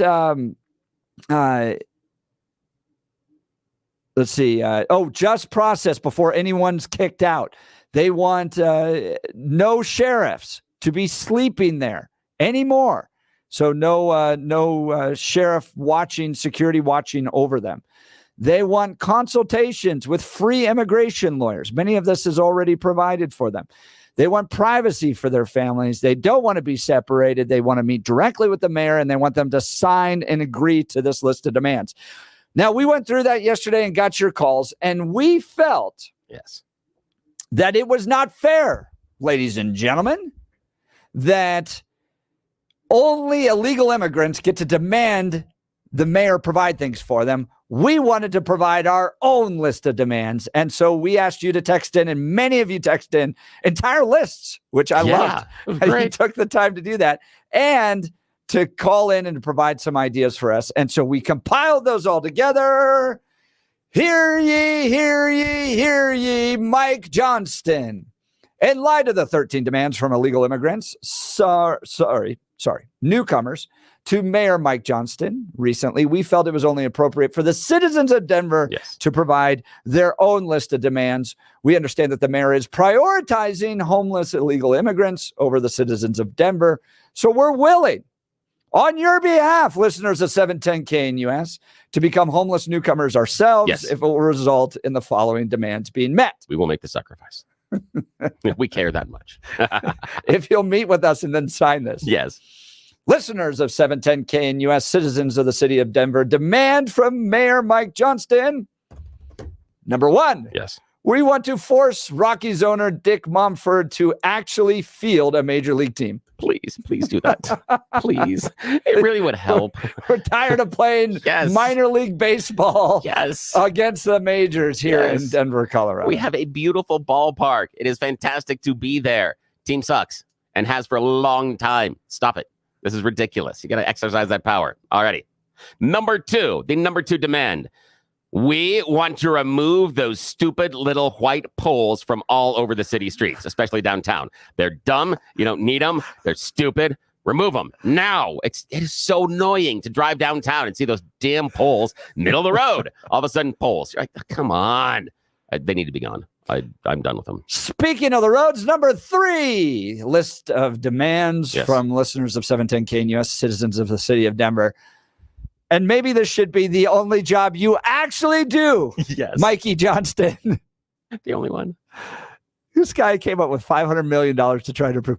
How about you just fix the potholes around Denver, Mayor Mike? How about that? That's simple. Yeah. We know how this science works, 5 right? words. Yes. Fix the potholes around Denver. Fix them. We understand what happens, whether we had cracks in the roads. Well, what happens when the water gets in there and freezes? They get bigger because water expands when it freezes. That's why the potholes continually get bigger. This is not a secret. Stop it. Get out there and fix them. This is ridiculous. And all right, now, the next one is a true solution that needs to be implemented absolutely immediately. You want to fix the homeless problem in Denver? We've got your demand for you. Number 4, put Step Denver and Mike Kaufman in charge of the homeless issue. Done. That's it. You want it fixed? You want it done in like 12 months? There you go. Our demand number 4. Put him in charge. I'm going to take an off-road here to deal with some of the text messages because people are texting in their list of demands, and they're good ones. 3300 is having a rough day. Yeah. He'd like free hookers and beer. Oh, hey. I think maybe just on Fridays, because then we have something to look forward to. Just on Fridays. I'm in with you there. Yes. Maybe we can connect 3300 with 5311. Ooh, love connection. Although I wouldn't put her in this category of the previous one by any means, please. But she is looking for a 6 foot, 2,175 pound, good looking and silver haired eligible bachelor. Wow. Sounds like a silverback gorilla. I was going to say maybe. 6 foot there. I read it wrong. Oh, yeah? What? It's 6 foot 2, 175 pounds. Oh, there we go. Okay, it's not a silverback gorilla. They're much, I want a 6 foot, 2,175 Wow, pounds. that's big. I want a 6 foot 2, 175 pound, good looking and silver haired eligible bachelor. 3300's looking for some love as well. I think about that eligible bachelor. You see the Golden Bachelor, that show? Did you hear about that? They divorced. Yes, they divorced like 3 months. Cornrows. Yes. Did you hear that? She just wasn't happy about living out in the rural. I know. And again, you knew that on the show. That's the part. That's why this is so contrived. It's so such crap. They're like, I will love him forever and ever and ever. And I can't stand where he lives. It's like, you knew this. Oh, well, I'm sorry. I hate those shows. 2946. Yes, no more white road poles. Yes, my people. And then 0011 loves this segment. We haven't even gotten to number 5. All right. Oh, all right, number 5. This one. Yes. This is important. This is important. Hold yourself. Yes.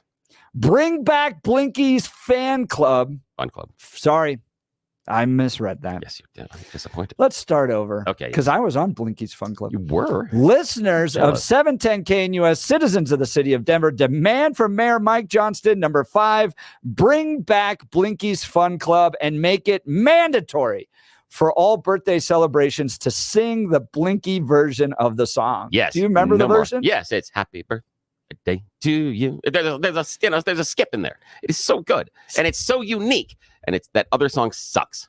So we need the Blinky song. You got to do the Blinky song. I'd play it, but we'd end up with a copyright violation. So I one of my very favorite videos of my mom. She's got to be.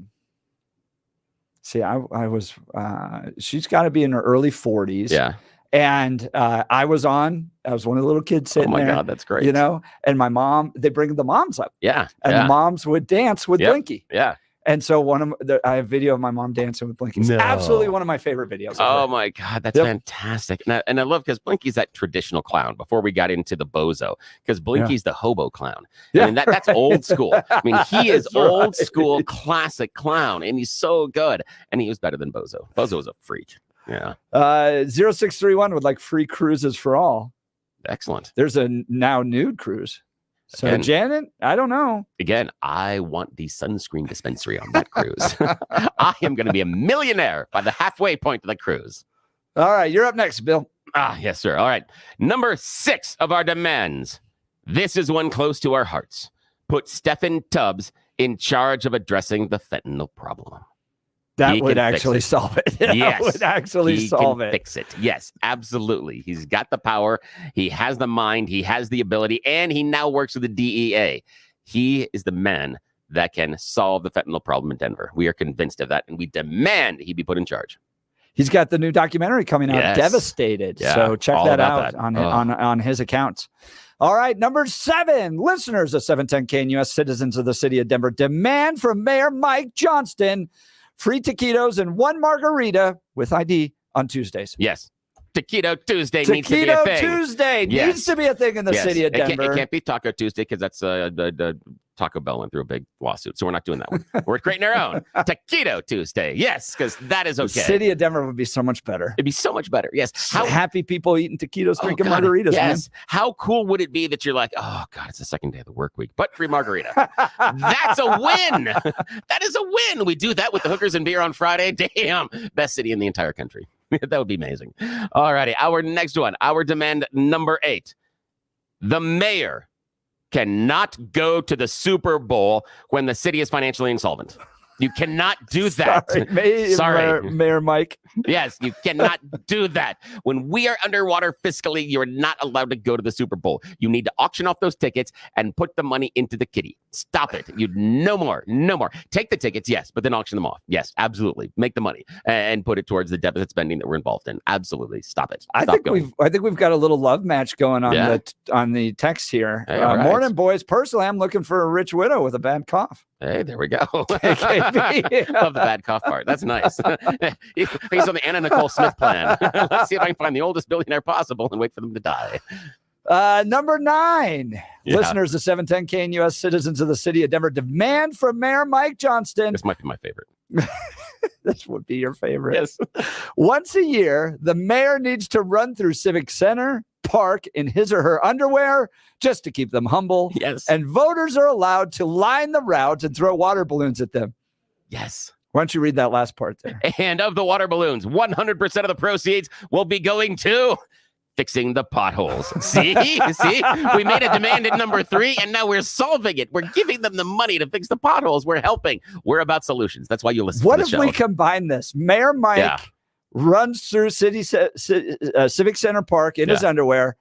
Water balloons are thrown at him with taquitos and margaritas. Oh, God, yeah. That's even better. That'd be Absolutely. a hell of a party. Oh, it'd be an Talk amazing about 420. party. Yes. You know, we would take it to a whole nother level, yes, man. That'd be so good. Could you imagine thousands of water balloons? Mayor Mike, if you're willing to do this, man. Oh, God, yeah. We can do KNUS water balloons. We can oh my God, yes, absolutely. And again, it's for a good cause because we're fixing potholes. It's not because you want to throw water balloons at public officials. No, that's not the reason at all. No, has nothing to do with that. It's because we care. Yes. All righty. Now, our demand number 10. You must put Michael Fields in charge of the city budget. Must. And if you don't know who Michael Fields is, he is the president of Advanced Colorado Institute. That's the right. Guy that explained to us just yesterday about how it's kind of a funny money game. How when they came out and said, look, we fixed your property tax and we're giving you a property tax cut. He's like, no. They're just slowing the increase. Then they call that a cut because that's government math where you're going to increase something 10% and then you only increase it 5%. And look, we've cut it for you. No, you haven't. Not at all. It's still an increase, but that's okay. So Michael Fields, you want this city budget to be figured out? Michael Fields in charge. Done. That's it. And Mayor Johnston, you can make that happen easily. You don't even have to listen to our demands. You could just, hire him. I digress, though. Think about how well the city would be run if you listed everybody here. If Step Denver and Mike Kaufman were in charge of the homeless, Stephen Tubbs was in charge of addressing fentanyl, and Michael Fields was the city accountant. Yes, it would be the best city in the entire country. A really good city. Yes, especially if you kick in the free margaritas and taquitos. Right? Then we win. Absolutely. All right, number 11, listeners of 710 KNUS, citizens of the city of Denver, demand from Mayor Mike Johnston that we return to just calling it Mile High Stadium again. Oh, yes. When the team is owned by part of the Walmart family, no sponsor is needed. Plus, this is important, zero taxpayer funding of a new stadium. Yes, zero taxpayer funding of a new stadium. I am not going to give you my tax money to a bunch of billionaires to build a stadium. I have to then pay to enter to watch a bunch of millionaires play a game. There seems to be a lot of money involved in this stadium, and my budget isn't one of them. It's not my wallet. I'm not the one with the fat wallet, but I'm the one that has to pay for the stadium. If we as taxpayers have to pay for the stadium, then we get one free admission a year. We get to pick whatever we want to go to that's going there, and we get in for free. You get a free pass, whatever the hell you want to go to. Taylor Swift's there, you can go for free. You want to see the Broncos? Yes. You can go for free. If you want me to pay for it, I get to go for free once a year. I'm a little mad about this. Just a little bit. All righty. Now, before we get to number 12, Yeah. I am just exhausted with the name changes that happened to Mile High Stadium, man. Encompass Field, Encounter Field. Yeah, Some pot group wanted to buy it at the naming rights. No. It's Mile High Stadium. Yes, it's Mile High Stadium. That's it. We're done. No questions asked. No offers. Yep. We're Mile High Stadium. Well, okay, maybe one offer. Maybe it's if a plumbing company wanted to sponsor it, absolutely, because then we could call it the toilet bowl. If I can do that, then I'm in. That's the only one. But it'd have to be a plumbing company. If they can do it, then it's going to be the toilet Broncos bowl. are playing these days. Exactly. Right? Exactly. It's Stormy Daniels had something to say about Trump like that. Yes, I think she did. Gonna flush the orange turd. Oh, that's good. Nice callback. All right. Our 12th demand is we must remove the city of Denver's sanctuary status unless funding outside of the taxpayer is found for those support services. So if you can find the external money, fine. We can be a sanctuary city, but we shouldn't have to pay for it. So those that are supporting sanctuary status, they should absolutely be allowed to make their vision a reality, but without Jeff's $90 mine million. and your subsidies. Exactly. We shouldn't have to subsidize it. You want to make this vision a reality? See the thing about the stadium. Same thing. Yeah. You'll contribute the money and you can fund the programs. Go right ahead. We will not get in your way. We will support you and say, yes, please fund the programs. Just stop taking it out of my tax bill. That's it. No more sanctuary city status unless they want to fund it. Yeah, I think that's fair. I don't ask them to. Some good text messages here. Can the water balloons be frozen? Probably not, because there'd be injuries. 7-0-6-1 Yes. now. We also would have to be really, really specific about exactly which liquids you can place inside. Just saying. I have some ideas. Tubbs should be the mayor. I just want him to there's the fentanyl. He could be good. He'd be good mayor. He'd be solid. But I just want him to have that singular focus. I want him to be like fentanyl czar, just because like the Terminator. He gets one thing. He's got to find Sarah Connor. That's it. That's what I want. I want him to be super focused on it because he's got the ability. He's got the knowledge. He can do it. He could fix this thing for us. But that's the problem, because he could fix it. He's not going to be able to. Right. The people in charge will never allow him. We've been around this long enough to know that we never let near successful people don't necessarily put themselves in those positions. Exactly. They're out there making money doing other stuff. Careful, Billy. Chris Farley died getting that upset. Oh, I do have to watch it sometimes. That is a good point. Yes. All right. Number 13. Our final demand. Listeners of 710K and U.S. citizens of the city of Denver demand from Mayor Mike Johnston, you just prioritize citizen services over illegal immigrants. That's weird. That's simple. That's weird. You remember the people paying for all this? Yep. The people who are working hard, driving to work right now, making things happen. Can you just put their well-being first? Yeah. Not saying you can't do other things, but prioritize it, man. Yeah. And it does. It does seem fair that if we're talking about opening our budget, our wallet to take care of the migrants, legal or illegal, maybe it shouldn't come at the expense of other services and programs that we have already paid for and funded. We've paid for and funded libraries and pools and summer programs and, I don't know, pothole repair, stuff like that. So stop taking the money out of those budgets. And if we want to, again, see the above one, find the people that will do the funding. Go right ahead. We're super happy that you're doing these programs. We're just not so happy about how you're getting the money. And we're not saying you can't do it. We're saying don't make us pay for it. I'm saying you can't do it, but you got the bleeding heart. Yeah. Well, the thing is, for me, is if it was a program that someone comes in, if a Pat Stryker comes in and goes, I'm writing the check for $90 million so that you can cover all the services, fine, go right ahead. Fine. She's covering it. Get involved in the program. Fine. I'm okay with that. Then, because it's not coming out of my tax dollars. And then when the program fails, or we have these things with the migrants making their demands, they can't go to the city and make the demands. So go talk to Pat. Go to Pat. Yeah, exactly. Pat Stryker. That's exactly it. That's why this works. Our list is in draft form. Yes. But we are going to print this. Yes, it is a Word Sign document. it and send it to the mayor. Yes, we are. So we need your feedback on this list. Yeah. What would you like to add? What do you want to change? Yeah. What do you want? What kind of free stuff do you want? Give us a call, 303-696-1971, 303-696-1971. Text us on the 710KNUS app. I want to talk to you about American financing. Despite everything the Fed has been trying, we are still feeling the effects of inflation. Filling up your car, grocery shopping, home repairs, everything is more expensive. And most of you are paying these bills with a credit card. Credit card debt is at an all-time high. If you're a homeowner, there is a way out. You need to call my friends at American Financing. They can put together a plan to pay off that high-interest credit card debt and create meaningful savings for you every month. They are saving people just like you an average of $854 a month and closing in as fast as 10 days. Don't wait. Get yourself into a better position. Call their salary-based mortgage consultants today. It costs nothing to get started. And if you start today, you can delay 2 mortgage payments, giving you greater savings up front. American Financing can help get that monkey off your back. American Financing, 303-695-7000. That's 303-695-7000. AmericanFinancing.net. NMLS 182334, consumeraccess.org. All right, give us a call. What would you add to the list? What would you take away from the list? What demands do you have for Mayor Mike Johnston? You're listening to The Jeff and Bill Show. News Talk 710 KNUS.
demands. Mayor Mike Johnston. Phone lines are open, 303-696-1971. Listen, if the illegal immigrants can come up with their demands, we'd love to hear your demands as well. I want to talk to you about Dan Caplis and Dan Caplis Law. I've known Dan for years. This guy is right there on the values that matter most to me. He's pro-life. He's pro-family. He's pro-America. And if I was ever in trouble, he'd be the first guy I call because you want to go to court with the best, right? Dan suggests that you should choose a lawyer who shares your values because who you choose to represent you in an injury case says a lot about you to everyone involved in the case. Dan Caplis, he's the son of a police officer. He's a former seminarian. He's dedicated the last 40 years of his life to helping people who are hurt in serious motor vehicle crashes. Dan is believed to be the only lawyer in Colorado history to win 5 straight multi-million-dollar verdicts in Colorado crash cases. Dan is also believed to have won the largest truck crash verdict in Colorado history. His law firm, Dan Caplis Law, is the official law firm partner of the Denver Nuggets and the Colorado Avalanche. Dan Caplis Law is a serious firm for serious cases. Dan accepts righteous injury cases on a percentage fee basis so that he can represent good people from all walks of life without regard to ability to pay. If you need Dan's help, give him a call, 303-770-5551, 303-770-5551, or hit dancaplislaw.com. That's Dan, C-A-P-L-I-S law.com. Text messages coming in, 8794. Get rid of the roundabouts and the bicycle lanes that are hardly used. I like the roundabouts. Roundabouts, I don't mind. The bicycle lanes are... The bicycle lanes are annoying, they're especially trying with to those just white poles. Transform the city and make it, I guess, Europe. I think that's kind of their vision. Yeah. But man, here's the thing: if you want to transform the city, free bikes. Then stop doing this. The subsidy for electric bikes. No, just give us free bikes. If you want to make us ride the bikes, give us the bikes for free or something. I mean, it's dumb. I enjoy the roundabouts. They're confusing only because if done properly, it for me is a much smoother way than encountering stop signs or stoplights. I like the roundabouts. I do. And Douglas County's putting them in. The only problem is Elbert County's thinking of putting in roundabouts.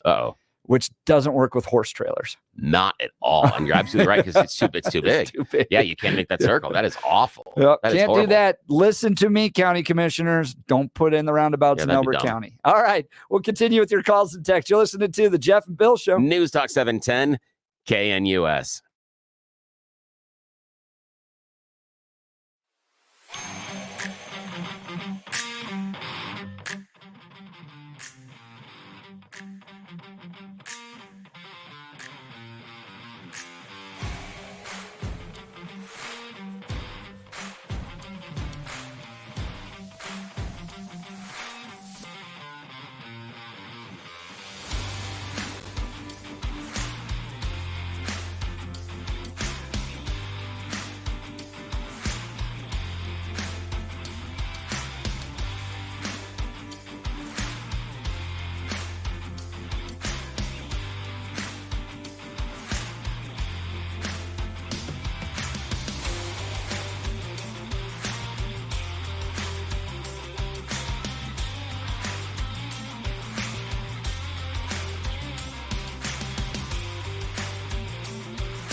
All right, Billy, I got a question for you. Yes, it still hurts. Oh, no, not that. That's not it.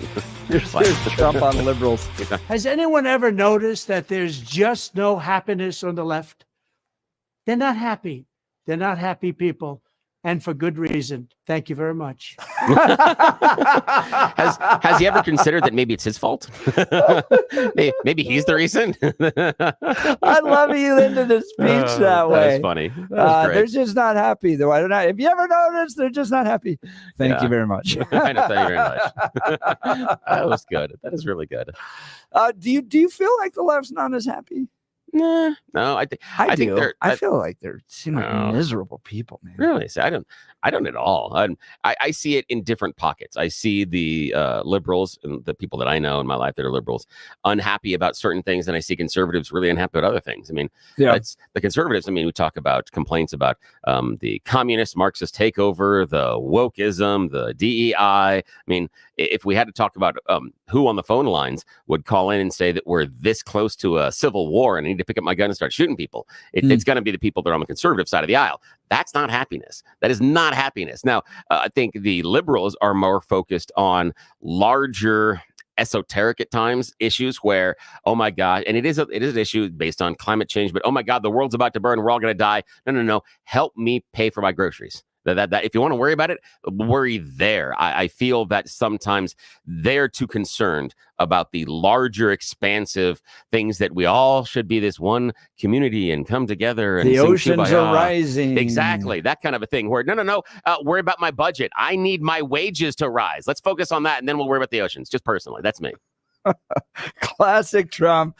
Liberals are just not happy that was people. Good. That was so good. Thank you very much. Thank you very much. All right, when we come back, Colorado drops another spot in the U.S. News and World Report's best states ranking.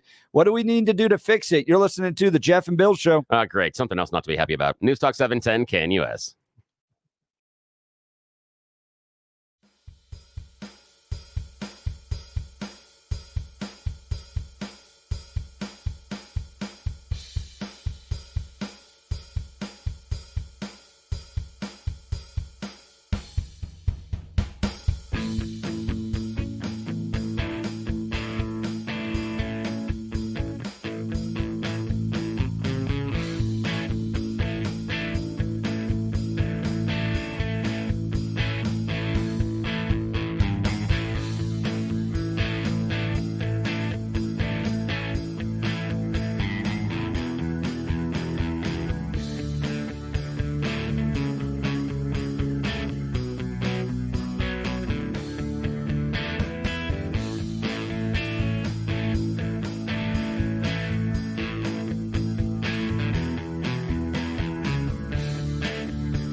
8 a.m. in the Mile High City. Good morning, Denver, Colorado. It is Friday, May 10th, and you have tuned into the Jeff and Bill Show, 710 KNUS. I'm your co-host, Jeff Hunt, along with Bill Thorpe, bringing you the freshest insights, hottest takes from the right, left, center, and sometimes a little loony. That was definitely the case last hour when we dove into our 13 demands for Mayor Mike Johnston.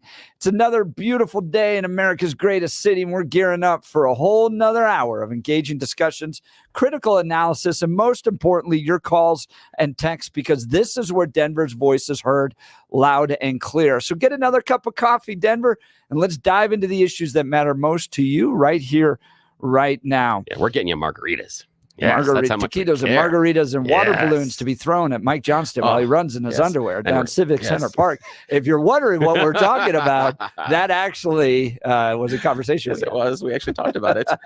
And it was a fundraiser. We were going to fix the potholes with it too. See, because again, it's not just for fun and frivolity. We were solving problems. And then Stephen Tubbs is working for the city. Yes. Mayor Mike Kaufman's now working for the city of Denver. Yes, and Step Denver. And Step Denver. And Michael Fields is the city's accountant. Yep. So we solved all of our problems. Yes. Oh man, that sounds like quite a Friday. Yeah, I know. This is why you listen. And if you weren't listening, you missed it. We solved all the problems, and they're not going to listen to us because they were smart. Our solutions made sense and would save you money and are economical. But so of course we would never do that in the city, ever.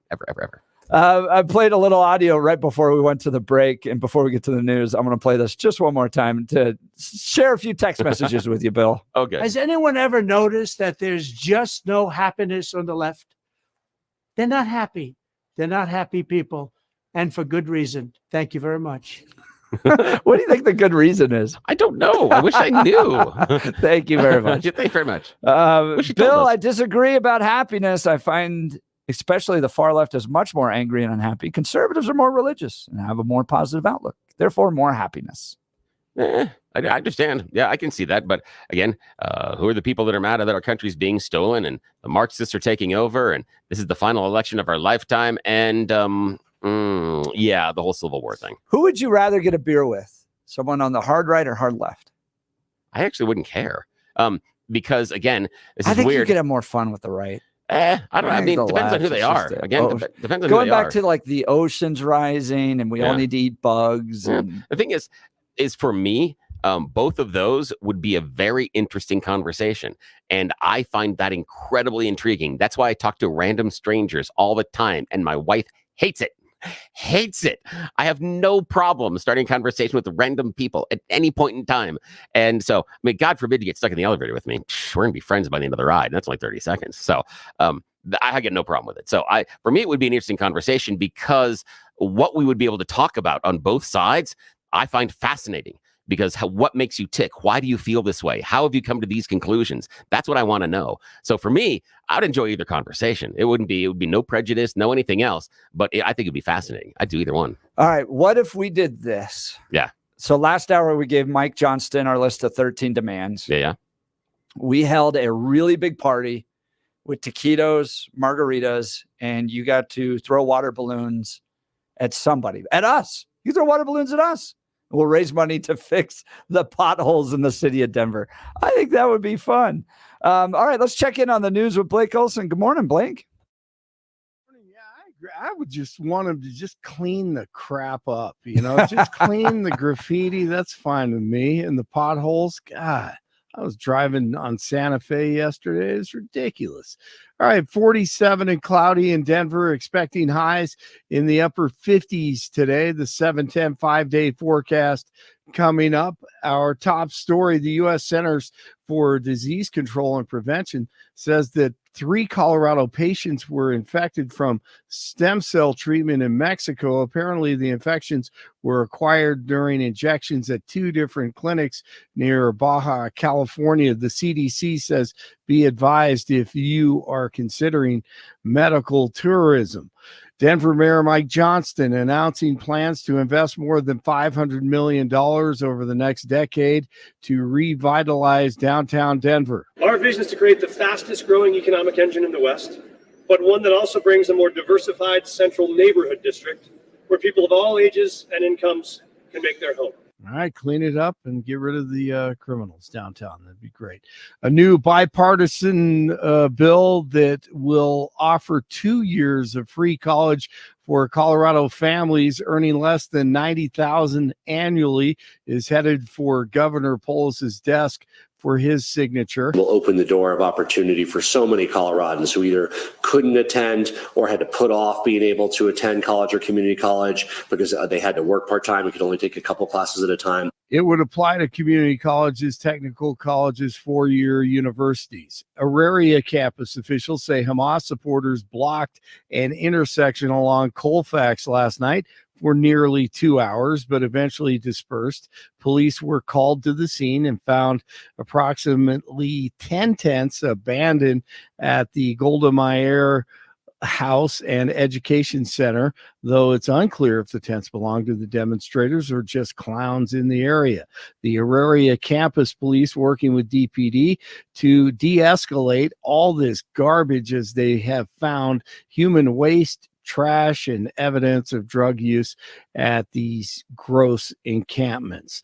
Former President Trump's campaign derailment trial resumes. Judge Mersham, he denied a motion by Trump's attorneys for a mistrial following Stormy Daniels' testimony, which included her talking to the dead. Madeline Westerhot returns to the witness stand today. Trump talked to Telemundo 51 in Miami. I love this about the trial. Well, it seems to be working because I'm leading in all of the polls. I'm leading in all of the swing states. I have a family, and the family doesn't like hearing this kind of stuff. So I think family is very difficult. But it's just something you have to get through and you have to do, and you go through it like I go through other things. Law professor Jonathan Turley on Fox News Channel last night. What they wanted was to get these salacious details out to embarrass, humiliate the former president. And you have a judge who just sat there watching this dumpster fire in his courtroom. Well, you got that right. Israeli tanks have captured the main road through the center of Rafah today. The move leaves the eastern half of the Gaza Strip city encircled by Israeli forces. Residents have reported explosions, gunfire, and heavy fighting between Israeli forces and terrorists with Hamas and Islamic Jihad. 45 in Louisville, 44 in Englewood right now, and 47 degrees in Denver. High slot, Lehkonen. Dog, a shot. He scores! Arturi Lehkonen!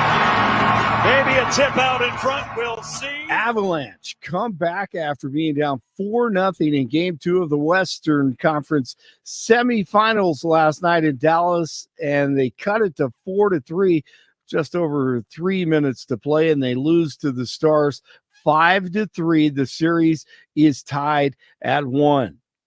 Nuggets take on the T-Wolves tonight in Game 3. They trail 2-0, and the Rockies start a series with Texas at Coors Field tonight. They beat the Giants on Thursday 9-1. Jeff and Bill continue on Friday, TGIF. Blake Olson, News Talk 710 KNUS. The 710 5-day forecast is calling for a mixed bag this weekend weather-wise.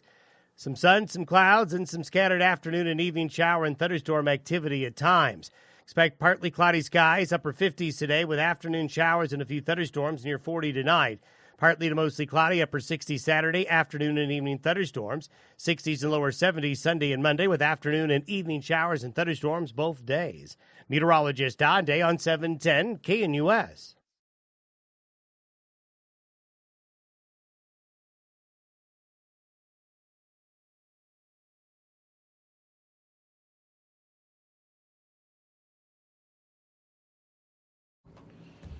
Here's Donald Trump on the left. They're not happy people. Has anyone ever noticed that there's just no happiness on the left?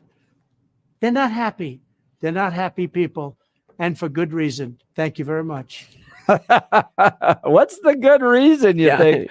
Let's go to Jim in Denver. Jim, you're on the Jeff and Bill Show, News Talk 710 KNUS. Hey, morning.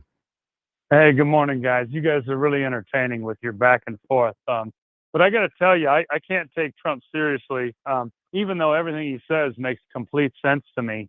It's very entertaining. We live in a country where I can go and buy a car from a vending machine if I want, right? and then I can call 710KNUS and get a phone number for a company that will give me a free pill to see if I can get an erection, right? Yeah. So it's very entertaining. And we don't believe in, of course, global warming, of course. But you know who does believe in global warming, and we seem to be okay with it? The insurance companies. They have jacked up our rates everywhere. There can be a flood, a forest fire, or rising ocean. So they believe in it, but us suckers out here just get to scream and rant and rave. And I think Trump is 100% correct. But the thing that's really, really entertaining to me is that Trump was the best president ever, and Joe Biden is the worst president ever. And they're only separated in the polls by a couple of points. You know what I mean? Yeah, so I mean, why the heck can't Trump just steamroll over this guy? You know, and we get people setting themselves on fire outside of Trump's courthouse. I mean, it's good stuff. I'm glad you two are able to banter back and forth. And I got to tell you, if they put roundabouts in Elbert County, then you people on the agriculture side, you ought to protest. That's terrible. Yeah. That is so terrible. You know that? Yeah, Jim. But guess what we all do? Those of us that lived in agricultural places over our history, we've moved to the city so we can capture that funny money that the government keeps printing. And every dollar I've ever had in my wallet, it's never once had my name on it. I think it belongs to the government. Yep. That's a good point. Yeah. Jim from Denver, thanks so much for the call. Jim's line will be open 303-696-1971, 303-696-1971. Going back to our list of demands. Yes. In the list of demands, I didn't hear anything firearm related, i.e. a gun month, free ammo, or range to use in Aurora. Like they could see that. Rewild downtown with wolves and grizzlies. That's a good one. That's a good one. How about you combine them? Yeah. Guns and grizzlies and wolves. I do like the idea of the Wild West again. Of doing something like, having, city-sponsored firing range, etc., and having, some sort of like a day of the week or a month in which you encourage it and talk to people about why you come out and do firearms education and training. That'd be great. I'd be all in for that one. Yeah, absolutely. All right, want to get into this from Fox 31. Colorado drops another spot in U.S. News and World Report's best states ranking. Once again, that's not a good way to start this article. Yeah. Oh, that's funny. Oh, man. Once again, Colorado dropped on U.S. News and World Report's rankings of the best states in the country. The annual report ranks all 50 states in categories like crime and corrections, economy, education, fiscal stability, healthcare, infrastructure, natural environment, and opportunity. In past years, Colorado has been losing ground in the national ranking, and once again in 2024, the Centennial State has lost a spot. According to U.S. News and World Report. What do you think, Bill? I don't know if you read the article. Yeah, where do we fall on this? I don't remember where it was. Middle of the pack, I'd say. Yeah, somewhere actually in the top quarter or so. Colorado is the 16th best state in 2024. Oh, okay. U.S. News and World Report has been creating these rankings since 2017. This line, listen to this line. So they created the first one in 2017. In that time, Colorado has lost traction. Oh, geez. Really? In that Since time? we started it. Yeah. Since they started it, it's just been... it's slow downhill. That's interesting. Since 2017. I remember Republicans had some control in 2014, and now since then, there's only one party in control. That's weird. So as we've shifted towards one party, then we've slipped down the road. That's odd. That's no, we can't draw a conclusion from that. No, the choices they're making. What does the pod groups always say to me? It's not causation, it's correlation. Yeah, correlation is not causation. And I like that one a lot. But we might be able to connect the dots on this one being causation. Because who's in charge? And then what has happened? Yeah, exactly. It's either that or it's everybody else's fault that's moved here. It's your fault it sucks now. So yeah, one of the two. Pick one. Yeah. A little silver lining. In the ranking scorecard this year, Colorado ranked at the top 50% in 4 categories. Oh, and then the bottom 50% in another 4 categories. Never mind. According to U.S. News and World Report, Colorado ranked the following in each of the categories in 2024. Bro. Yeah. 47th. What? So like way at the bottom. Wow. For crime. Now, what I'm assuming, now again, I'm assuming if we don't have a lot of the crime, we're up near the top of the list. I'm just guessing. Yes. Yeah. So I'm guessing, and again, I'm assuming, not the idea of, the bad crime cities are down to the bottom. 47th. That should really resonate. That should really resonate with everybody listening. 47th on crime and corrections. It is not your imagination that more cars are being stolen. It's not your imagination that parking your car out in front of your house at night leads to the likelihood that someone's going to break into it. It's not your imagination that more homes are being broken into, that there are more criminals wandering around the streets here. It's not your imagination. We're 47th. Yeah. And remember, but remember, we know that especially the Attorney General's office, they are on top of this. They're making sure that, oh, no, that's right. We let people steal cars up to 3 times before we actually care about it. So the first 3 are free. After that, then we finally have an issue. And remember, if we're ever involved in large scale, really important trials where we're trying to say that maybe somebody involved in maybe a police department had done something wrong, the first thing we need to do is hire really high-priced out-of-state attorneys that have never been involved in a criminal trial before. That's absolutely the way we're going to get those criminals right. No. So, surprise. Yeah. Colorado is one of the worst states for crime and corrections. This is according to U.S. News and World Report, found that the state is above average when it comes to violent crime rates, 492 per 100,000 residents, compared to the nation's 381 per 100,000 residents. That sounds like a school report card. Young Scotty is above average in violence he is showing towards his other students. No, that's not how you write that statement. That is not how that statement should be written. It should be Scotty is an ass, but still, yeah. Colorado is also considered one of the least affordable states in this report, coming in at number 1. So it costs a lot and you get a lot of the crime. Exactly. That's the crazy part about it is the cost of living here, and the result of all of our higher cost of living and all of the tax money is more crime, and we don't prosecute it. But don't worry, because last hour Jeff and I assembled a list of 13 demands. So we're going to finally put some of that tax money to use. We're getting some free stuff for us. So we've solved this problem here. Yes, absolutely. You guys need to send that study to Jared. In case he missed it. Friends I used to call, these are text messages. Friends I used to call Denver and the suburbs Mayberry compared to California. Now it's just as bad. Yeah, it is. Not wrong. It really is. Here's where we are in the other stuff. Economy, though. 4th. Yeah. Wow, that's great. Yeah, the Centennial State is considered one of the best economies with 2.9% job growth in the past year compared to the national average of 2.7%. Colorado also has some of the best education in the nation. We are the state with the second most college degrees. Yep, we do really well. Yeah, as broken as portions of our public school system are, on par, even in, as you, and I appreciate the term, Jeff, the government-run schools, even there, you are receiving a better education than in most comparable government-run schools in other states around the nation. It's better. I'm not saying fantastic nor perfect. Just at least it's better. So the state was ranked as having the 4th best higher education. So fiscal stability, 36th. And I love the employment, the economy, but no fiscal stability. Yeah. Yeah. You're like, Healthcare 12th, infrastructure 12th. Yeah, I don't know if I believe about that. Hey, look at the bridges. Jeez, and the roads and the potholes. Yeah. Whoever wrote it, they didn't drive here. They didn't come from Wyoming into Colorado, nor go to Kansas. This Mexico. one I found interesting. Natural environment, which I think would put us in the top.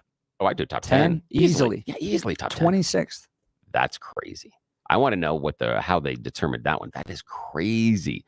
based on it because our natural environment, we do almost everything we can to protect it. I mean, and enjoy even it. But we don't have Yellowstone. Yeah. You don't have, it's not Montana. But you know what Colorado does have? It's I think if I can remember, I think it is Colorado has 75% of the U.S. territory that above 10,000 feet. Yeah, right. 75% of it is here in this state, in the country that we have. So, yeah, I'm surprised at the national environment, especially, again, we were throwing rocks at the liberals down in the Capitol. I mean, they even went so far as to say, no, you can't even try to drill for oil and gas if you can see a house.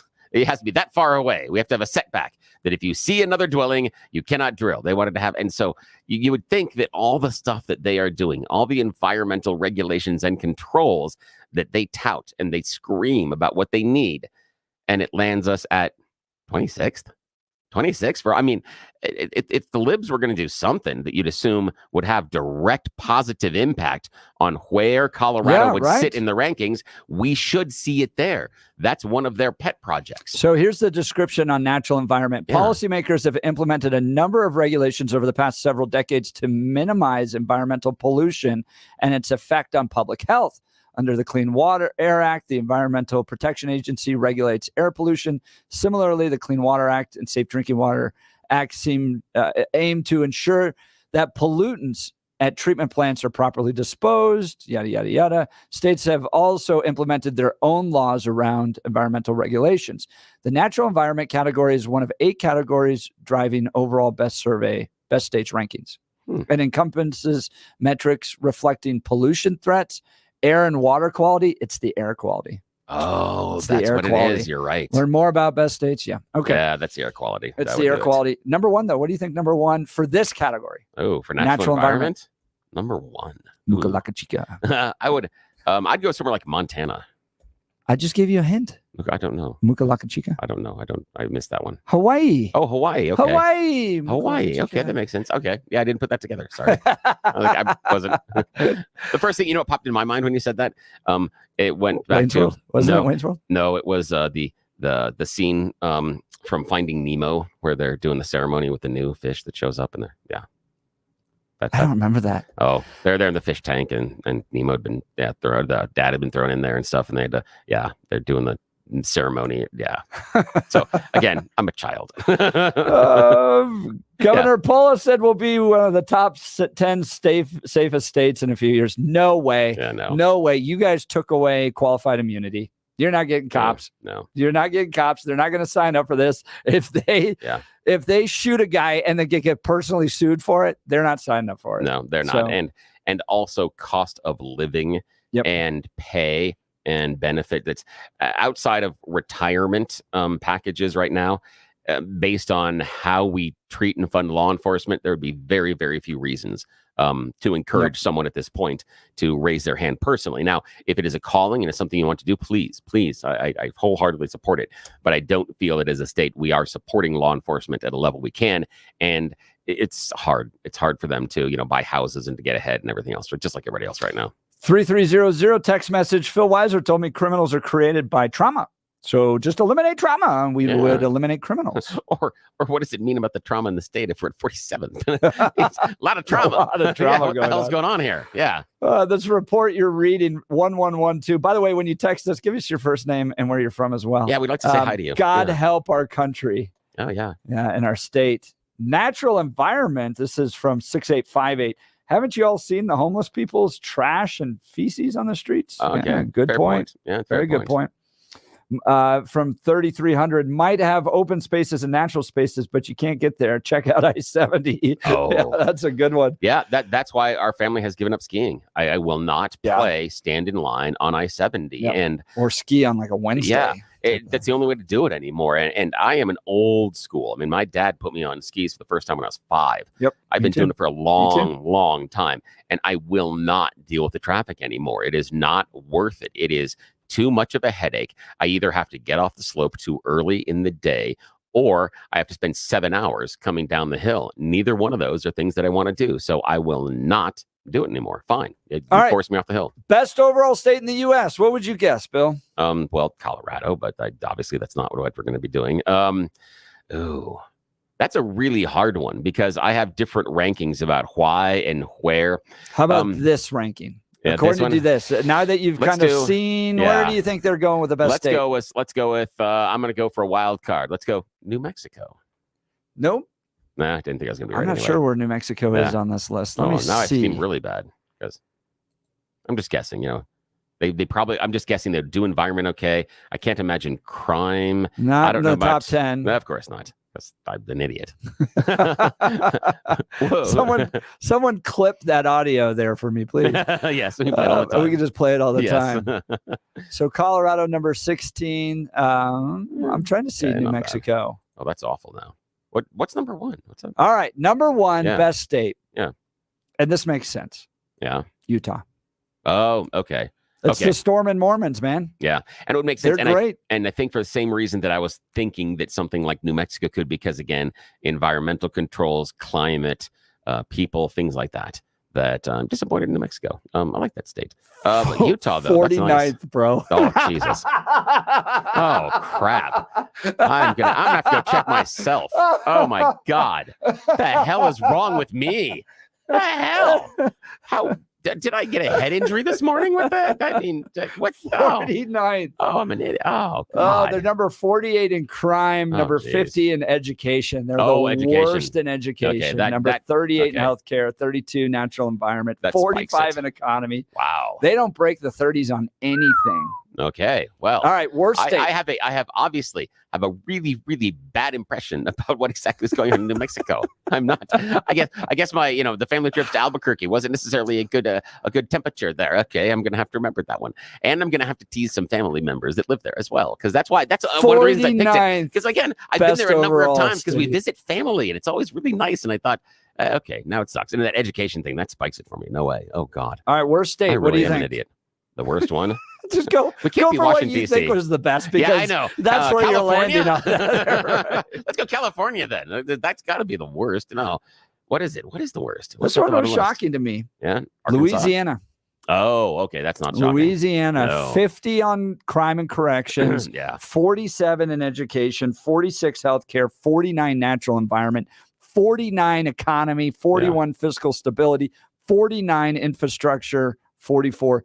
They barely get above 45 on any or 40 on anything. I work at Westwood One. I work with a DJ that lives there, and that is her impression as well. There's a certain number of reasons she lives there, but yeah, she said it's absolutely awful. And the thing for her, like, she lives close to the French Quarter, and she talks about Mardi Gras and party season and stuff. There are days where she has to leave her house at 8 o'clock in the morning and can't come back for 2 days because you can't get in there because of all the parties and everything else. It's just chaos. She goes, it's not worth it. It's more worth it to her. She grabs her dog and she goes and stays at a hotel. She goes, it's just not worth being down there because it is such a giant mess. Yeah. California, number 37. Okay, I feel better about that. And here are the best states kind of overall. New Hampshire, Nebraska, Minnesota, and Idaho round out the top 5. Oh, okay. Nebraska. Yeah, Nebraska. Yeah. And they have that great ad campaign. Yeah, they do. It's not for everybody. I think for this, I guess nobody's going to Nebraska to do the crime. I guess there's not a lot of it's because they came to Colorado. Yeah, exactly. I was talking to a law enforcement guy when we first legalized pot, and he's like, "Oh, Frey's from Nebraska or Utah." He's like, "I'm so glad you guys did this." Oh yeah. Literally, our streets got so much safer. Yeah, because they all came to Colorado. Yeah, they all did. Yeah, absolutely. Yeah. Wow. Well, there you go. God, that's amazing. I mean, do you think this stuff matters? A little bit, but not a whole lot. Do you think Polis woke up this morning and was like, "Oh, no, I got some work to do." The issue is going to be things like the crime and corrections. When you rank in that bottom, at 5, 10, that can be used in political advertisements, and that's where the danger is. But by and large, I don't think the average person really cares, because I think that when you make that move, that there are so many other things involved. And again, things like the economy. That's why I keep hearing about people moving out, is that they can't afford, especially at the housing prices. They look at it and go, I can't, based on the money that I'm making here, I can't necessarily afford a house. I've got just this week talking to my cousin. He's leaving the state and moving somewhere else because literally housing prices.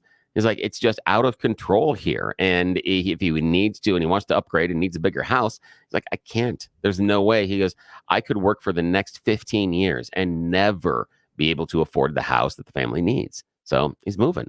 And that sucks. George Brockler's brother did the same thing. They left the state because same thing.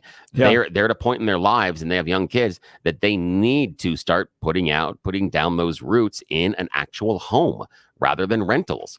And they couldn't afford it here. So it goes back to what I said yesterday. My thesis with Democrat voters is this is the price they're willing to pay in order to have their unrestricted abortion and drug access.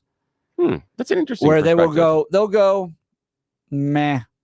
Yeah. Because the other guys will take away my right to have an abortion, right to, consume the drugs I want to consume. Yeah. And they'll just, this is like 5th on their list. Yeah, I'm not sure. Yeah, Because Republicans would would come in and go, we're going to address this, but we're also going to protect the sanctity of life. We're probably going to restrict abortion. And they'll go, meh, I'll take the right to have an abortion over crime being 47th in the country. Yeah, I can, and again, I think you've got a point there. The issue that I have then is on the right. If they believe that the unrestricted access to drugs and the abortion is the reason that the voters are selecting the liberal candidates, then why make those two things an issue? If you wanted to be in power, cede those issues. There's Republicans who make that argument. Yeah, that would be the issue. And the issue for me is if you want to be in power and if you want to have control and if you want to fix the other things, then at this point, cede the argument. Don't worry about it. And sit there and say, we can fix the other stuff. And guess what may happen? What may happen? If you fix the other things, the voters that decided to vote for you, they might be persuadable. They might or you could get the Democrats. So since we have so many Republicans here, I've seen this strategy too, is like, we're just going to start running. I've seen the business community start to put money behind these guys that are going to be tough on crime and still be pro-choice and stuff like that. And they'll just be like, well, we'll just go play in the Democrats primary and start to win those. Yeah. And just see the argument at that point. As opposed to Republicans giving that, because they won't. I won't. Yeah. I'll never give it up. Yeah, it's the idea is, you may as far as a coach on a team, you may want to implement a specific strategy, you may want to do a certain thing, but if it's not going to win you the game, it's pointless to do so. So cede that. Don't do it. Just choose something else. First time text message here. Jerry, he's glad you're not on the slopes out there anymore.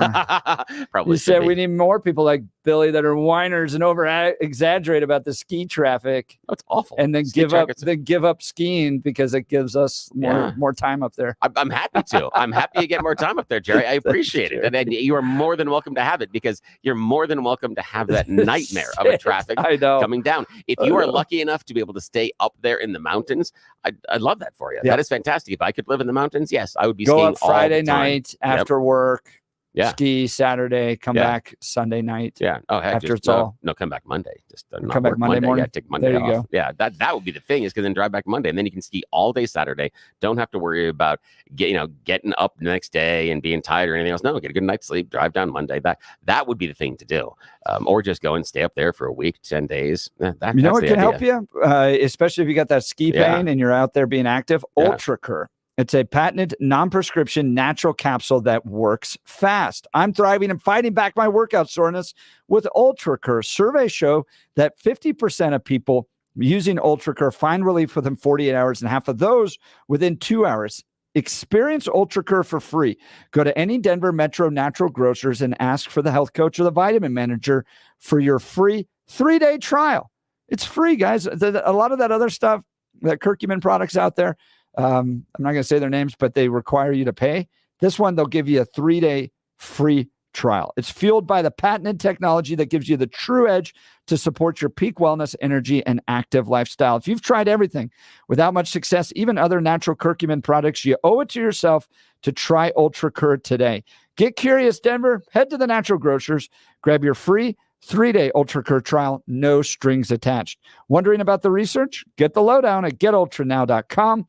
That's getultranow.com. All right, we'll continue this conversation. You're listening to The Jeff and Bill Show. News Talk 710 KNUS. At this hour in London, I'm Julia Chapman, and here are the top stories we're following. Hunter Biden has lost his appeal to have his criminal gun charges case dismissed. The president's son faces trial next month on charges relating to his purchase of a handgun while he was addicted to drugs. Nick Harper reports from Washington. Hunter Biden was hoping not to have to stand trial in June, but a federal appeals court said his request to toss out the case before it comes to trial is premature. Biden has pleaded not guilty to 3 charges in relation to his visit to a gun shop in Delaware back in 2018 where he bought a handgun. Prosecutors argue that violated federal law, as at the time he was struggling with drug addiction. He, however, has pleaded not guilty, with his team saying the gun was only in his possession for 11 days, during which time it was unloaded, meaning he posed no threat to public safety. If convicted, he could face up to 25 years in prison. Taylor Swift has kicked off the European leg of her Eras tour with a few setlist and costume changes. Songs like The Archer and The One didn't make it into her first concert in Paris. Instead, Swift performed some new tracks from her recently released album, The Tortured Poets Department. And that's what you need to know at this hour. I'm Julia Chapman in London on Salem News Channel.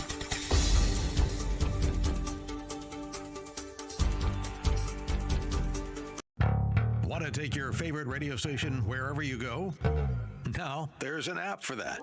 No matter where you are, stream your favorite shows. Tap the app to listen to podcasts, text message your favorite local hosts, call the show, get the latest headlines, and enter contests to win prizes. All in the palm of your hand. Available now for iOS and Android devices in the App Store or Google Play. And best of all, it's free. Download today.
All right, the mayor of Denver's got a new plan. Mayor Mikey Johnston is going to be investing $500 million in the Colorado Rockies. $500 million. And in fact, that would be a better use of this money. Yes. 100%. Yeah. Better. Well, I mean, you'd have to get a different owner. Sorry. You guys just aren't. Yeah. You're not leading this team to victory. And so $500 million might be a big waste. But after teasing the announcement, this is from Fox 31. After teasing the announcement in an Ask Me Anything session on Reddit, Denver Mayor Mike Johnston said Thursday that the city plans to invest more than $500 million over the next decade to, quote, restore downtown vibrancy and stimulate economic growth, unquote. According to a release from the city, downtown Denver has been slower than other areas when it comes to recovering from the pandemic. Baloney. It is not slow. Pandemic has not anything to do with your slow recovery. I would agree with that. And this is, again, going back to an earlier conversation. This is a correlation, not causation. That's exactly what this is. You're blaming the wrong thing. Well, we're going to blame the wrong thing. Yeah. That's exactly right. From March to May 2023, Denver's downtown foot traffic was at an average of 56% of what it was in 2019. Wow, half, according to researchers at the University of Toronto School of Cities. The city reports that downtown lost 145 businesses from 2018 to 2022, and visitation has declined 30% since 2019. Additionally, the city reports that while citywide sales, so think big Denver, and use taxes rose by 40% from 2017 to 2023, sales and use taxes generated downtown only grew by 1%. So basically, the people of Denver and Colorado are telling you everything you need to know. They're spending the money, just not there. Not there. Yeah. That's right. And I am curious to why the conclusion is something about post-pandemic or the fallout from there, because anybody who walks through the downtown streets understands it has a hell of a lot more to do with the trash, the homeless, and the crime. That's it. Yes. That's all it is. Those three things. And I'll tell you what, Jeff, you and I could fix this for less than $500 million because we would for just $1 million. Yes, I would, if you paid me $1 million, I would go down there and start cleaning up some. If you give me the ability to arrest too. The other part is the other part is I could let's carve off 20 million. And you know what I'm doing? I'm going to go create a downtown police force. I'm going to double the hires, and I'm going to pay them a lot more. And we're going to stop the crime. And then we're also going to say you can't sleep on the streets downtown. We're going to say that we're going to sweep it, and we're going to have a shelter open, and you're going to be put in the shelter. And if you don't want to go, we're going to put you in the other shelter, but that one has bars in front of the door and you can sleep there. But I'm fine with that. Right. And we'll get you into programs like Step Denver that are going to deal with addiction and recovery. That's what we're going to do. So guess what they are doing with the money. Just guess what they are doing with the money. Oh God. It's got to be some sort of thing like parks, and we're going to revamp things. That would be so much better than what they're going to do with buses with happy faces. No, that would still be better. Oh no, what are we going to do? I'm so worried. What does Mikey invest in more than anything else? What is his solution to every problem? More government programs. I don't know. Housing. Oh, housing. More housing. More housing. Yeah. Housing? And more childcare options. Oh, I could see the childcare options only because and more accessible and welcoming public spaces. Yeah. Well, the thing would be is if you get the homeless people and the crime out, you'd be more welcoming public spaces. That's the problem with the welcoming public space. That is the issue. That's the problem with it. Do you remember the dope over at Channel 9, Kyle Clark, blaming people for being racist for not wanting to go downtown? He was like, it's white people. That's the reason downtown's failing. White people are hiding in their houses, looking outside scared, and that's why they won't go downtown. Give me a break. Look, it is a festering hellhole down there of crime, of drug overdoses, of homelessness, and it has nothing to do with race. And I mean, just this notion that they used to blame suburbanites for this, as opposed to, the fact that maybe you have a problem when 145 businesses closed down. Visitation has declined 30%. Foot traffic is down 56%. Those are serious numbers. Look in the mirror, guys. look in the mirror and get this fixed. And like Denver wasn't always this way. No. And how are they going to do the housing? Because the idea being the only way that I could, even feasibly think about them with housing is you're going to have to knock down some of the office building structures and then build new multi-use structures. That's exactly, which would be retail at the bottom and then housing up top. Yeah. He said that part of the effort is to expand housing options that are affordable downtown will include converting underutilized commercial spaces into residential options. Yeah, and that's got to be a teardown because it is too difficult. Because look, think about the office that you work at every day. You don't probably have a bathroom in your own office, or sometimes even shared like we have here. We share a bathroom with everybody else down the hall. So all the other businesses that are here, we have a mutual, and there's a boy, is there an issue with someone here in the office, but still not here, but on the floor. There's a real issue. And we're not going to get into that because it's disgusting. My first day, Bill vented about this. It's awful. It's awful. Let's just say that there is somebody that is on this floor that is employed that here at the radio station, we have nicknamed the Destroyer. They do not work here. We know this person, and it's awful. But you can't convert. You can't create that plumbing and electrical. That's the problem. So they're going to have to be teardowns, and that's going to be an enormous investment. And again, the city is going to come in and do it. Normally, it's the private developer. So how do you feel about that? That it's going to be your tax money, my tax money. Well, they say that's not necessarily coming from tax dollars. Yeah, right. Unless Mike Johnston found the pot of gold into the rainbow, it's coming from tax dollars. Yeah, I guess there's like this. The funding will come from the Downtown Development Authority, which by statute allows municipalities across the state to fund downtown economic development with a portion of taxes collected with the respective central business district. Oh, wow. So they're allowed to. They're allowed to spend your tax money. Gosh, that's nice. That is so nice of them. That makes me feel so much better about it. Denver's Downtown Authority was established in 2008 and allows the city to use the funds from property and sales taxes collected around Union Station and Market Street Station.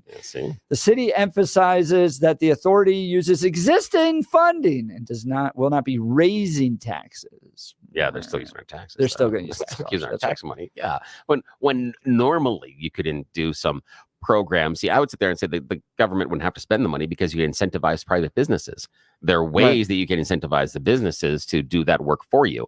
But that would be silly. Why would we do that? Why would we want a business to invest in downtown and maybe build that? That would be silly. We wouldn't want to do that. In the past, the system has brought over $400 million in support for transportation projects at Union Station. They spent $400 million on that. And guys, this is why you continue to elect people like Mikey. I mean, the 20 million? 20 million would solve this. 1 million. If you gave me arresting powers and $1 million, I would clean up the streets in 1 year. But they won't. Instead, it's $500 million on housing. All right, let's go to the phones. Neil, Denver, you're on the Jeff and Bill Show, News Talk 710 KNUS. Good morning, Neil. Morning. Well, good morning. My first answer to the housing thing is that after Mayor Johnston's call for people to take in migrants and homeless, I noticed that he and city council did not take in anybody, which I found really That's weird. And he's got a big house. Unless they're in his backyard and we don't know about it. Exactly. But yeah, so that's the first thing I want to point out. But my counter demand is if they're going to basically live in the Denver version of Mar-a-Lago with everything provided, I would like them to wash the windows of my car for free and also take vacant lots. And why don't they wash the car? Hey, that's a good idea. Come on, there's got to be a little quid pro quo here. Absolutely. I mean, they're already out there with the squeegees on the corners. We just shouldn't have to tip them. And we're paying their food already and their housing and all that stuff. We're already giving them money. Why are we giving them more money? Exactly. They don't even do a good job, so I wouldn't tip them. No. So, this should be a thank you. So that's my counter demand. Thank you, guys. That is fantastic, Neil. That is great because it should be done as a thank you. All of them should be standing there rather than asking you for money. It should just be a thank you sign. Thank you for allowing me to live here and stay here and all the money you're providing me. It should be out of the goodness of their heart. And then on those longer turns when you're stuck in the turn lane, because those are always longer ones, then Neil's got a point. They come out and they wash the car. That'd be wonderful. There we go. Now you're giving back. Now you're showing that you appreciate. That's, Change a lot of minds, I think. Yeah, it would. Yeah, Neil's line is open 303-696-1971. Let's go to Gary in Denver. Gary, you're on the Jeff and Bill Show, News Talk 710 KNUS. Morning. Oh, hi guys. Great show as always. I wanted to comment once on Billy's ski. Avoiding skiing. The other thing, Billy, I don't know if you've checked the ski lift ticket prices lately. But, you have to saw off your arm to pay for it. Yeah. Vail and Aspen, which are the highest, are over $300 a day. Yep. No, Gary, one time I put my kids, we were staying up in Beaver Creek and we're like, let's put our kids in ski school. And I got the bill later. Oh. So I actually sat down and did the math. It would have been cheaper to send them to Harvard for a day. Oh, geez. Than it would have been to put them in Beaver Creek ski school. You know what hurts me about it is there used to be many of the ski areas used to have what was called a never ever package that you could go up there and they would give you a 50% lift ticket, 50% off of your rentals and free ski lessons. And you could buy a 1, 2, or 3 day package. And the idea being where you learn to ski becomes your home slope. So you come back there. So they were investing on the fact that the skier would come back again and again and again. Those programs don't exist anymore. And it's not affordable. Yeah, it's amazing. And yet, I go up quite a bit. I have a lifetime ski pass. But I go up there and people are still skiing. A lot of people will buy a season ticket. But you're right. If you're a daily skier, it's crazy. But anyway, I wanted to go ahead. Go ahead, Gary. Wrap up.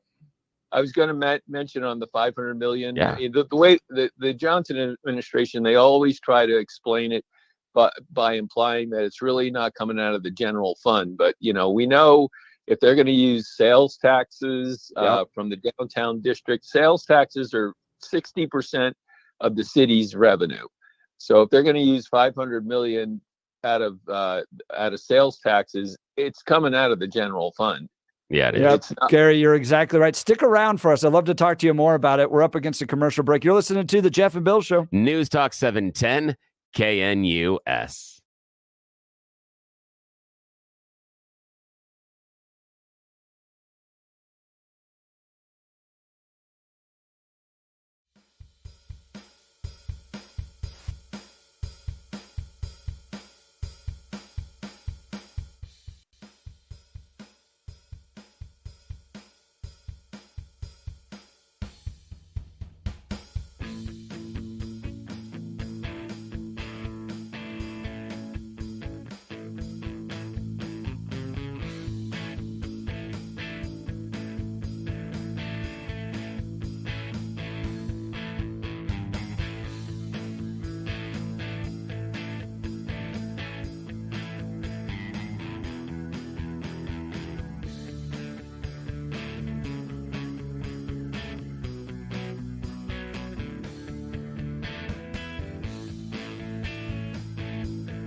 Welcome back to the Jeff and Bill Show. Mike Johnston, Mayor Mikey, announcing $500 million to revitalize downtown. Text message here.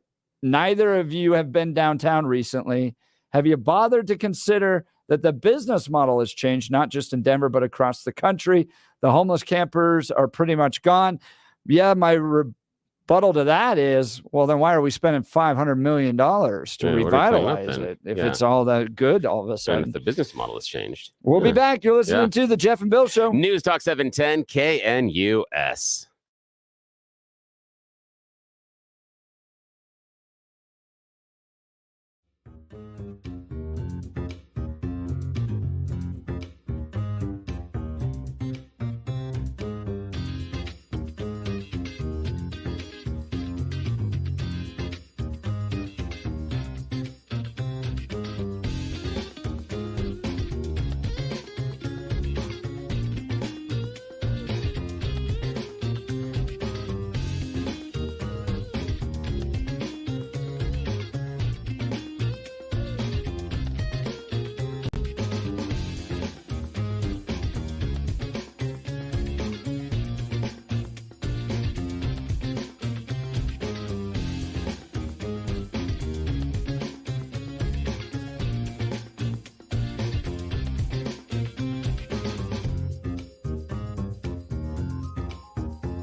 It's 9 a.m. in the Mile High City. Good morning, Denver, Colorado, on this Friday, May 10th. It is the Power Hour on the Jeff and Bill Show, 710 KNUS. I'm your co-host, Jeff Hunt, along with Bill Thorpe, bringing you the freshest insights, hottest takes from the right, left, center, and sometimes a little crazy.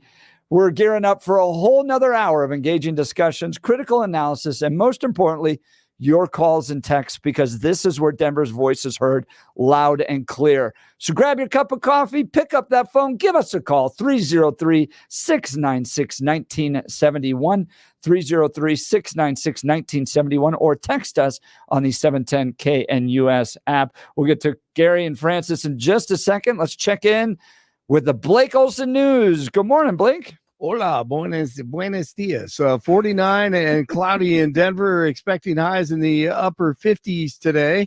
The 7-10 5-day forecast coming up. Our top story, former President Trump's campaign crushing trial resumes today. It's day 15 of lawfare. Judge Mersham hearing from Madeleine Westerhot today again, but I doubt she'll talk about talking to the dead. Trump's not messing around. He talked to people who were and are alive about the trial on Telemundo 51 in Miami. Well, it seems to be working because I'm leading in all of the polls. I'm leading in all of the swing states. I have a family, and the family doesn't like hearing this kind of stuff. So I think family is very difficult. But it's just something you have to get through and you have to do, and you go through it like I go through other things. Judge Janine on meteorologist Stormy Daniels. Oh, wait, check that.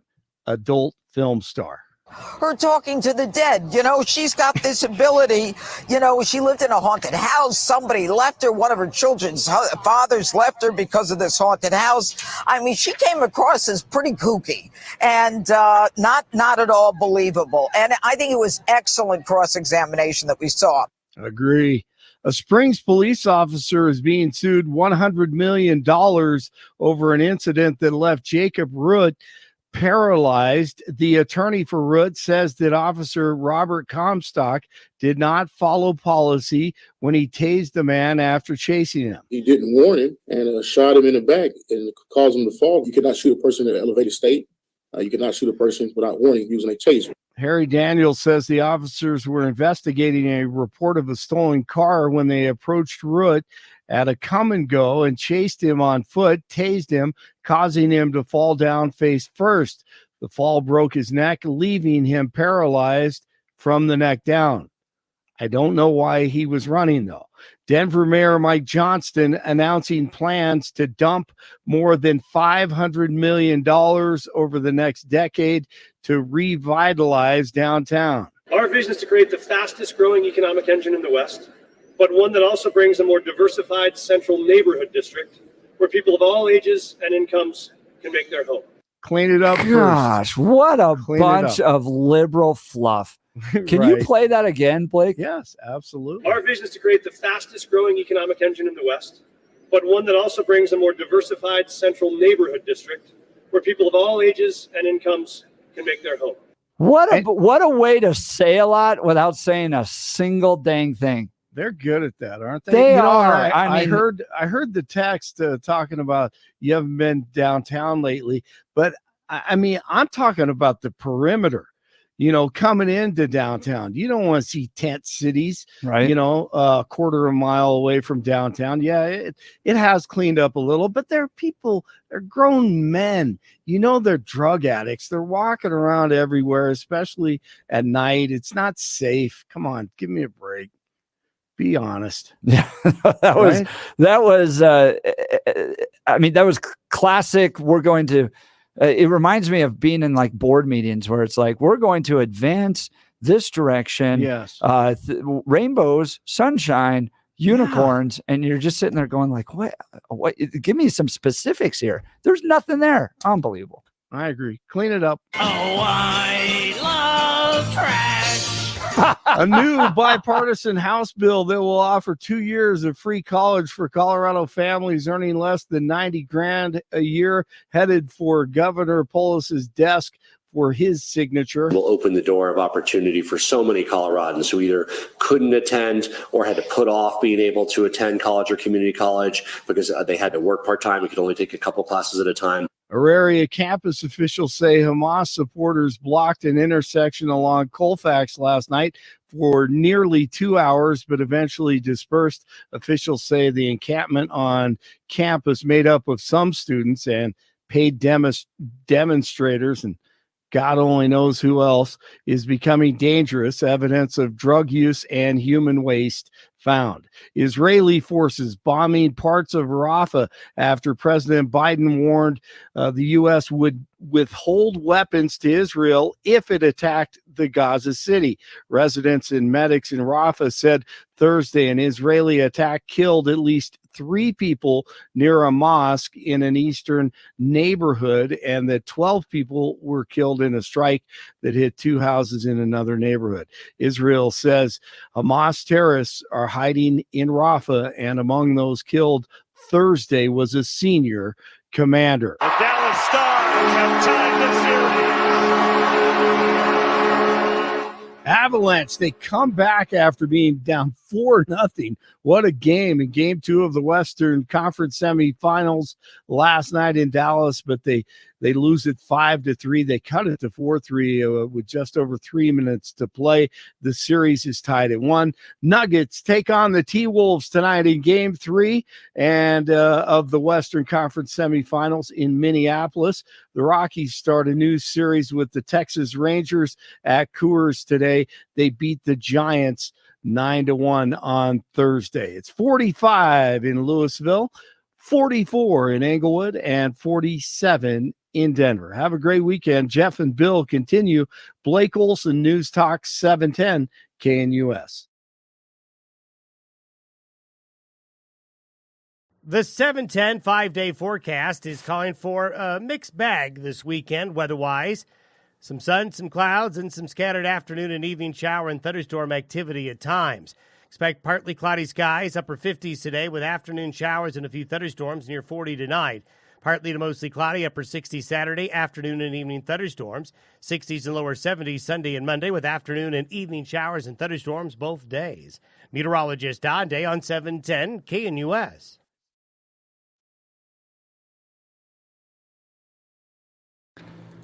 All right, we've been talking Mayor Mikey's plan, $500 million. Wow, to revitalize downtown. As I said previously, just give me $1 million of it and the ability to arrest. And within 1 year, that would be pretty cleaned up. And you could do something else with the other $499 million. I want to get to Gary and Francis in just a second, but I want to remind you guys, this Sunday is Mother's Day. And if you just went... Yeah, it's 48 hours away, gents. You're still looking for that special gift. I realize restaurants and flowers are always popular, but let's be honest. In today's world, many women lead a stressful life, juggling time between her job and family. So this Mother's Day, give her something she really needs, some time to herself, just to rest and relax. Buy her a few hours of pampering at Beau Visage Skincare and Spa. You can either get one of their fabulous gift packages or one of their luxurious treatments like a relaxing massage or wonderful European facial. Folks, I've been to Beau Visage myself. I can promise you this place is great. It's professional, first class. They do a terrific job at very competitive prices. Gentlemen, what do you think I got for my mother? Flowers being delivered today. And Beau Visage Massage gift card. Nice. It's in Greenwood Village. My mother lives near there. She'll love it. For details, give them a call, 303-779-5002 or bvspa.com. This Mother's Day, give a gift that says you deserve to be treated like a queen. Call Beau Visage at 303-779-5002 or bvspa.com. Beau Visage spelled BEAU, and then second word VISAGE if you want to look it up. That's 303-779-5002. That is the perfect gift for mom or the wife or the your mom, the mother you have to take care of. The reason why, you don't have to worry about size or color, guys. Yes, that's you right. You don't. None of that is a problem. So you never get that look of, oh, you bought me something too small, or you thought I was this big? You don't have to worry about the right color. You don't have to worry about returns. This is a perfect one-size-fits-all gift, and it couldn't be easier. Plus, it's all about pampering and relaxation. Yep. It ticks all the boxes, guys. Don't miss out on this one. Seriously, it's a great deal. And when you buy the gift card, they send it to them via email. Yep. That easy. Super easy. You don't even have to worry about dropping it in the mail. They take care of everything. The only thing you got to do is call them or visit them online and order today. That's it. You're done. Yeah, put it to bed. Let's go to the phone lines. We'll get to it. It's Gary, Denver. You're on the Jeff and Bill Show, News Talk 710. Gary, we were talking to you prior to the commercial break. Yeah. Somebody texted us and wanted to know how in the world you got a lifetime pass for skiing. Yeah, and how do I get a fake Gary ID? Well, you might know Peter Boyles talks about the National Sports Center for the Disabled up there. Yeah. And I was a volunteer ski instructor.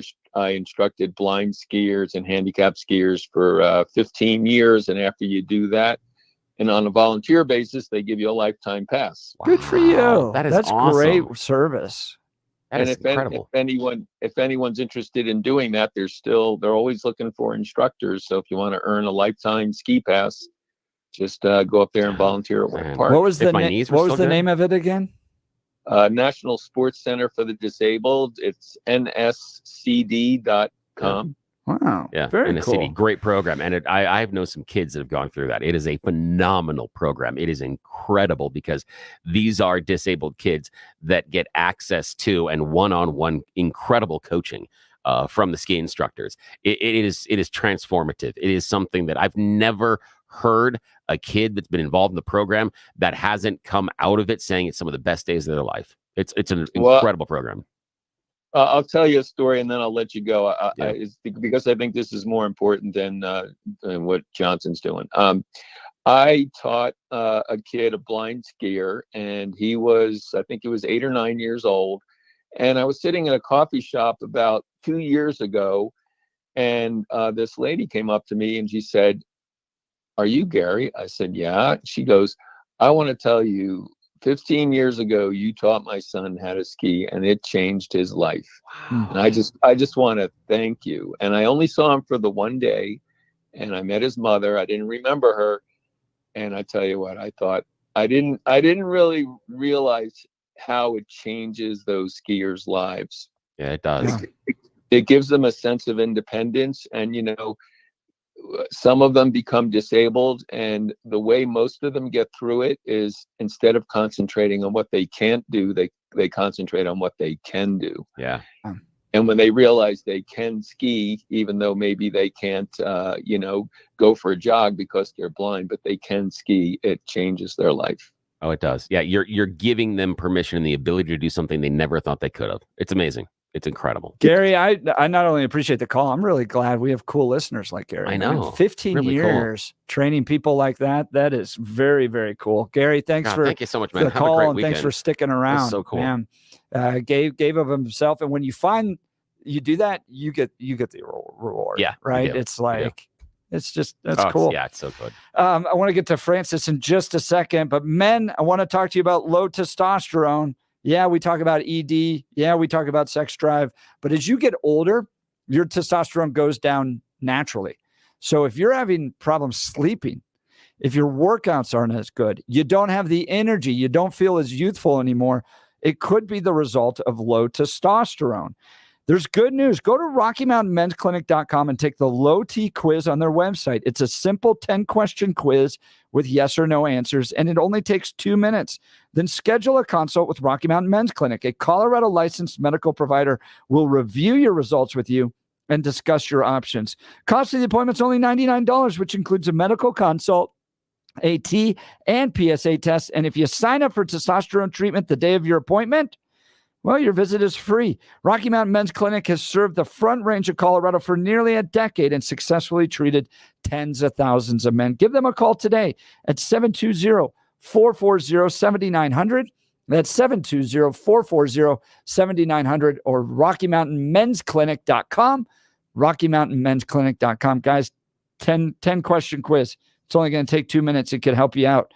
Let's go to Francis in Golden. Francis, you're on the Jeff and Bill Show, News Talk 710 KNUS. Morning. Hey, you guys. How's it going? Good. How are you today?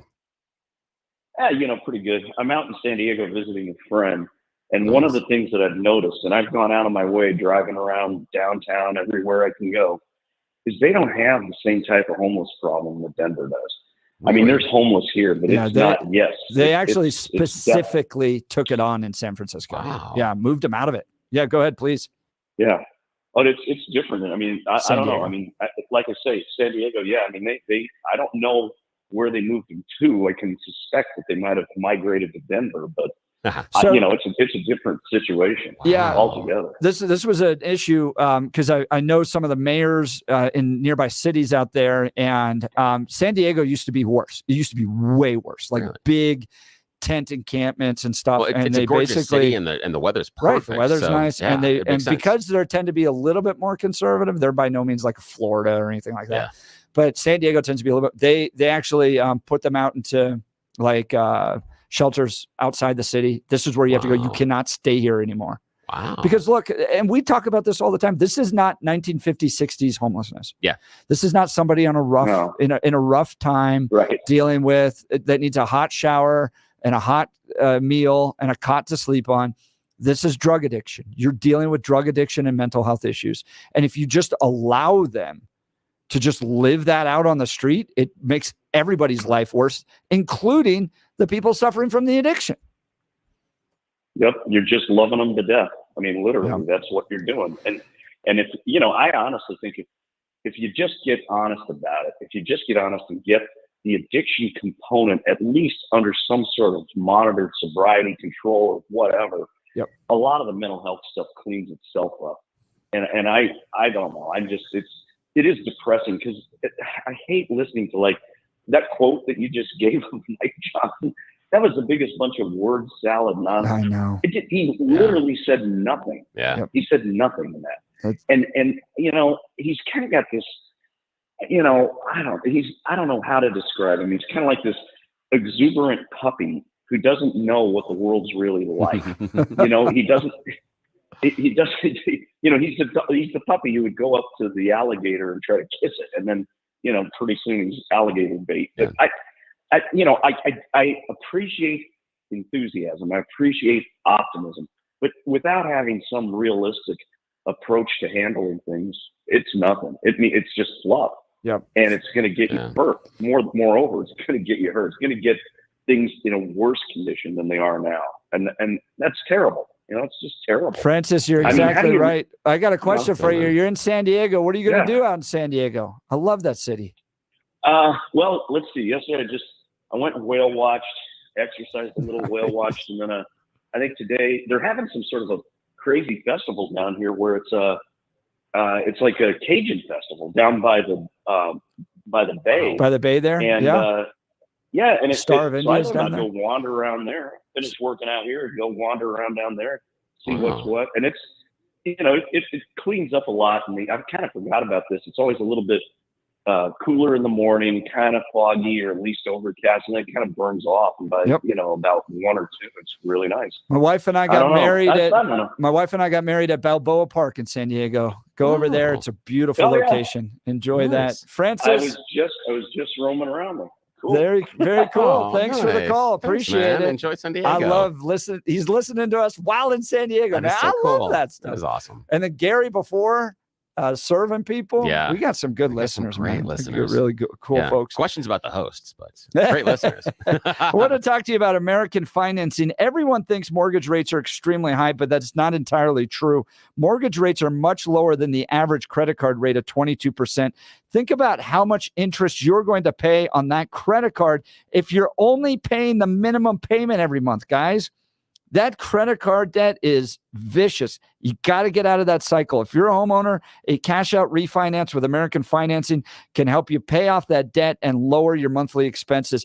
They are saving homeowners just like you an average of $854 a month. Their salary-based mortgage consultants will show you how much you can save every month with no upfront fees and no obligation. You may even close in as fast as 10 days. And possibly delay 2 mortgage payments, giving you greater savings up front. Get the financial relief you need and stop living paycheck to paycheck. Call American Financing today. American Financing, 303-695-7000. That's 303-695-7000. AmericanFinancing.net. NMLS 182334. ConsumerAccess.org. All right, Bill.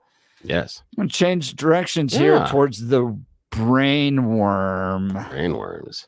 Yeah. Isn't that wild about RFK? Yeah. And the thing for me that said he had the brainworm and then he said, and it died. Like after ate part of my brain. It's still there. Like what? That's like a zombie movie thing. It's ridiculous. So I have a bad case of hypochondria in the sense of like, I'll watch 60 Minutes and they'll be like, there's a chance you may get a brain tumor as a result of cell phone use. And I'm like, that explains my headache. Oh, jeez. That explains my headache. Or it'll be like, there's been a rise in colon cancer. And I'm like, that explains what happened yesterday. Really? Oh, my gosh. So if I see stuff on the news, I'm like, oh, my gosh. Did you see the stat on how many people in America have worms in their brain? No, but this could explain a lot. What? 2,000. What? 2,000. No. Yes. Oh, my God. That is crazy. And so Brainworms. so what we're talking about, RFK says doctors found a dead worm in his brain. Yeah, they thought it was a tumor originally. Right, because he was having all these memory problems and was very foggy and all this stuff. So he goes in to get checked. And he goes to the doctor at Duke that actually performed the surgery on his uncle's brain cancer, Teddy Kennedy. Yeah. Ted Kennedy. And before he's traveling down there, another doctor who had looked at it in New York goes, well, hold on a second. I don't think it's a tumor. Yeah. I think it's a parasite that got into your brain and was eating part of it and then died. Yeah. And it's still there. Yeah. And you leave it in. What the hell? I'd be like, no, take the dead worm out. I personally, that just creeps me out. It is crazy to think about. So did you read how he got it? No. So my guess would be, just if I had to guess, again, just wild guess, there would have to be a vehicle to get it in. So my guess would be probably water exposure is my guess. That's a good guess. Yeah. It was a pork tapeworm. That would be the next one. That travels through the blood. Yep. And buries itself in fatty tissues, which your brain is one. That would make sense. So that's how it got there. Yeah, because that would be the other one. Yeah, because it's when they're in that stage, it's a very tiny, small larval ball, and it gets ingested and then it hatches, and so that would make sense. Yeah, that would. So your tapeworm goes into your intestines, and that's where it eats and stuff. But these ones can travel through your blood, and they say it's pretty rare that it would land in your brain. Typically, it'll land somewhere else. Yeah, and you can get rid of it. But the fact that it's still there. And then what happens is it just kind of crusts over. Yeah. It calcifies. That's what they said in the article. It calcifies. It just hangs out there. Yeah. It does. Oh man. And it ends up dying there because it can't secrete the stuff to make the babies to have more parasites. So it doesn't pass on. That is crazy. So but brainworm. Some people are permanently affected by this, but others just totally recover and they never have any issues. And he's making the argument.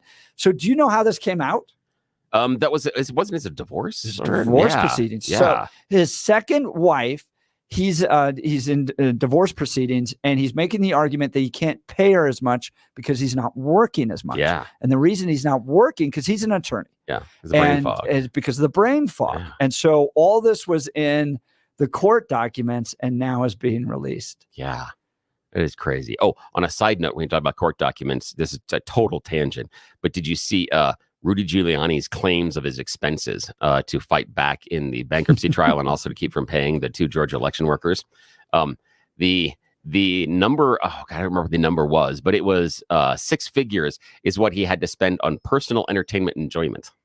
6 figures. 6 figures. So 6 figures would be over 100,000. It was like over 100,000 on personal entertainment and enjoyment. Yeah, and that was one of the highest line items in the entire thing. Is just stuff I like to do for fun.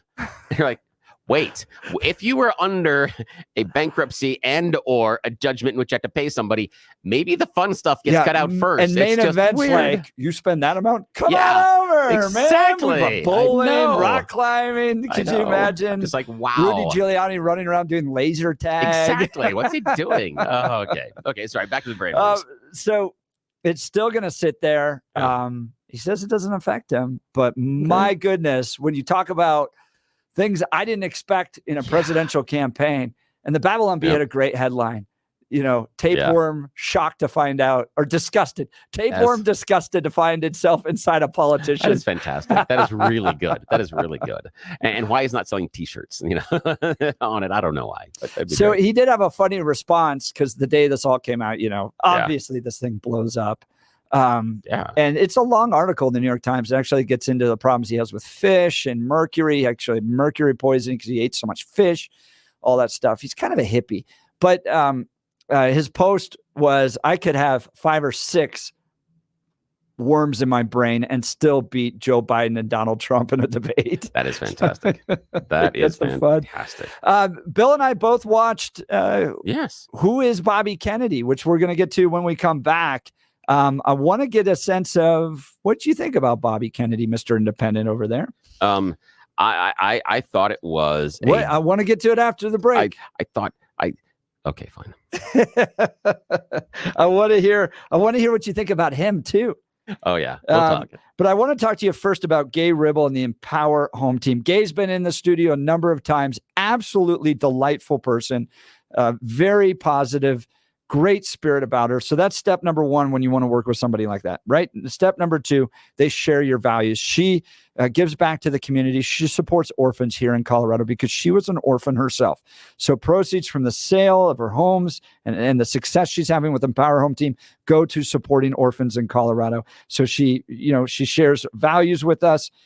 She's a delightful person. She delivers. She's a professional. I know the pressure you get to use family members when you're selling a home, friends you've had, that type of thing.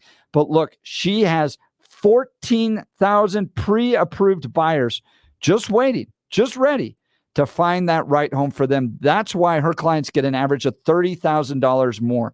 Could you use an extra $30,000? That's precisely why you need Gay Ribble and the Empower Home Team. Here's an unbeatable offer. Gay Ribble and the Empower Home Team will sell your house for 100% of the asking price, or Gay will pay you the difference. It's an offer you simply cannot refuse. Get 100% of your asking price guaranteed with Gay Ribble and the Empower Home Team. Give them a call today, 833-301-SOLD. That's 833-301-SOLD, or go to gayhasthebuyers.com. That's GAYE hasthebuyers.com. When we come back, you're going to hear Bill's position in view of Robert F. Kennedy Jr. and mine, and you're going to hear what he said with regards to abortion. It's not good. You're listening to The Jeff and Bill Show. News Talk 710, KNUS.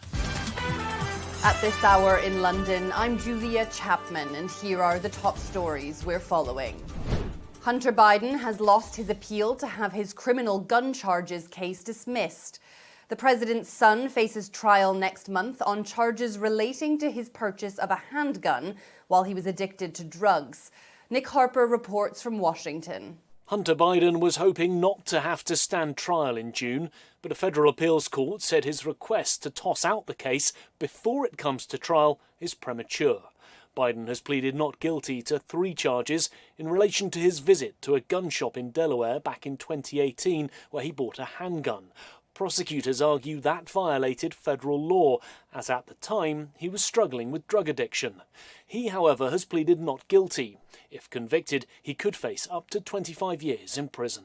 The United Nations General Assembly will vote on Friday over whether to offer Palestine more rights at the UN, in a move that could pave the way for full membership. The resolution has been watered down from previous versions, but would effectively acknowledge that Palestine is qualified to join the world body. The effort to expand Palestinian representation at the UN comes against the backdrop of the war in Gaza, and as a growing number of countries consider recognizing Palestine as a state. And that's what you need to know at this hour. I'm Julia Chapman in London on Salem News Channel.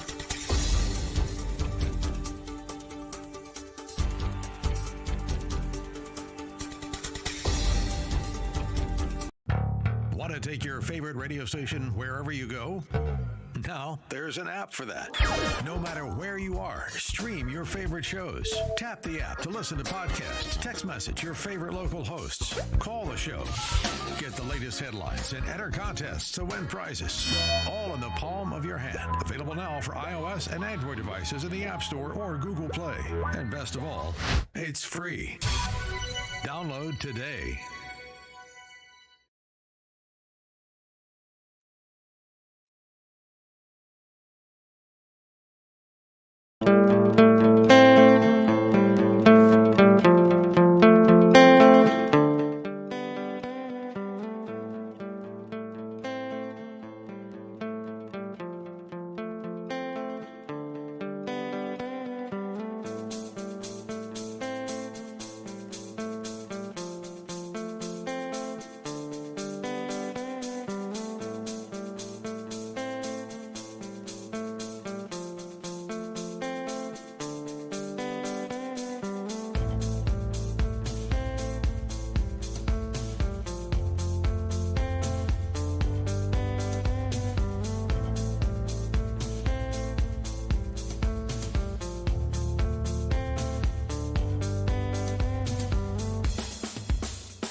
Welcome back to the Jeff and Bill Show. We're talking RFK Jr., and I'm very interested to see what my more independent friend thinks of him.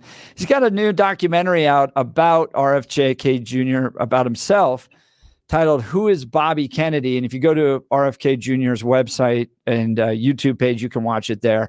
I thought it was pretty good. I liked it. All right. Now, Bill, I've been holding you back all show. Oh, I thought it was one of the largest stinking piles of crap I've had the misfortune to have to sit through for 30 minutes in a long time. It was just bleh, so much. I understand exactly what they're trying to do. There were pain points for me, and I'll go into those a little bit. And then right about 2/3 of the way through, it's like, yeah, now I'm going to lie to you right to your face. I'm going to lie to you over and over again and force you to draw an incorrect conclusion. And they either know they're doing it or are too stupid to know they're doing it. So let's talk about the documentary. It starts with him kind of quoting, all the comments it's about like him. He does mean tweets. And They stuff just- like that, yeah, it's right? mean tweets. Like, oh, you're a lunatic. You're a conspiracy theorist. You have worms in your brain. All that stuff. Now, that's the first time it annoyed me, right there at the beginning. That first annoyance. Yeah. And it's an annoyance that I could not let go of for the entire rest of the documentary. And that's because the director sucks. Absolutely sucks. I don't know what year in film school you were in, but whatever it is, stop it with the backlighting unless you know what to do. Stop it. Here's the idea. They heavily backlit RFK Jr. And to a point where, this is okay, just visually, to a point where it creates a small aura of light around his head sitting there. Now, like a halo. Yes. Now, this is the issue, though. With that, what happens when you do strong backlighting? You create shadows in front of the face. Makes it more hard to see the face. You don't get to see his face very well. You know how you fix it? Soft front low lighting. You put a light on the ground about 3 feet in front of him, aimed up at a 45-degree angle, and you make sure it's a filtered light, not a blue one. It's got to be filtered in soft, normally something in the warm tones, and that cleans up what you're seeing on the face. I don't know if they didn't know what they were doing or if they were trying to shoot this thing like they were film students. It was so annoying. They're in a car and they backlit him through the car and you can't see the faces. There is times in which 1/3 of the screen is black because it is lit so poorly. It looks like he's trying to emerge from a curtain the entire time. And the problem being that if you backlight someone like this, again, I'm going to rant on this for a second, it makes them, in some cases, you look a little younger, but in more cases, it makes you look older because it creates shadows. And what happens when you have wrinkles on your face? The shadows look deeper and darker. They made him look older. It was awful. I'm sorry. I hate the director. Okay, now we can talk about what goes on in the movie. Let's talk about the content. The entire time it was pissing me off. Okay, sorry. Go ahead. So it's about a 30-minute documentary, and he wants to address misnomers and information about him and stuff like that. He came across as very genuine to me. Yeah, he came across as a guy I would really like to hang out with. Oh yeah, absolutely. And here's why I'm a little sensitive to this, because Mitt Romney allowed a film crew to follow him around. Oh. And they released a documentary about Mitt after he had lost the election. Oh. And it was one of those where, because if you remember, the critique of Mitt was the rich country club. His wife does some weird dressage thing with the horse. And he was way out of touch. And then you kind of see this like lighthearted side of him and this like personal connection to him with his wife. And he made him much more personable. And the big critique in that documentary was, why in the world did you wait till after the election to show this? Yes. That's a very good question. In this case, they get out in front of it. He came across as likable. I think he addressed some of the issues that people have with him about vaccines. Now, you seem to know more about him than I do. And so you saw that they were actually lying about stuff. Oh, yeah, completely and totally lying to your face. Was that? Well, first of all, I want to say this obviously, to me, shows that whoever's funding RFK Jr., whoever's behind him, whoever the money man is that's funding program process like this. Well, I know, but whoever's funding this, they obviously want Joe Biden to lose. Because this, to me, was a reaction that is 110% against the Democrats. And it's a reaction to the polling that showed that RFK was siphoning off more Trump voters, because this entire script was Democrat focused, because the opening lead up is all of him fighting the corruptions and the corporations. And he is saying he's fighting for the little guy. It was a Democrat bleeding heart liberal message. He was Matt Damon in The Rainmaker. He was the plucky guy that was going to take on his idea that he hates Monsanto and the other. And they did a really good job setting it up. But that was targeted for Democrat voters. There wasn't a single message in that first 15 minutes that was targeted towards a Republican. Exactly. Not a single You're thing. exactly right about that. So he goes after it. So his kind of legal background, his legal career, right? I fought for the overfishing and the mercury in fish. I fought against Monsanto and the spraying and the. Do you remember this line? Do you remember this line in it? The line in it where they talk about how he could have gone into the DA's office like his uncle. He goes, but he made a different choice. And you're like, there right there is the Republican to Democrat turn, because the idea of, well, if he was going to be this climber and he was going to be, those Republicans you don't like. Well, he didn't do that, though. He went and he fought for the little guy. It was that line there was specifically done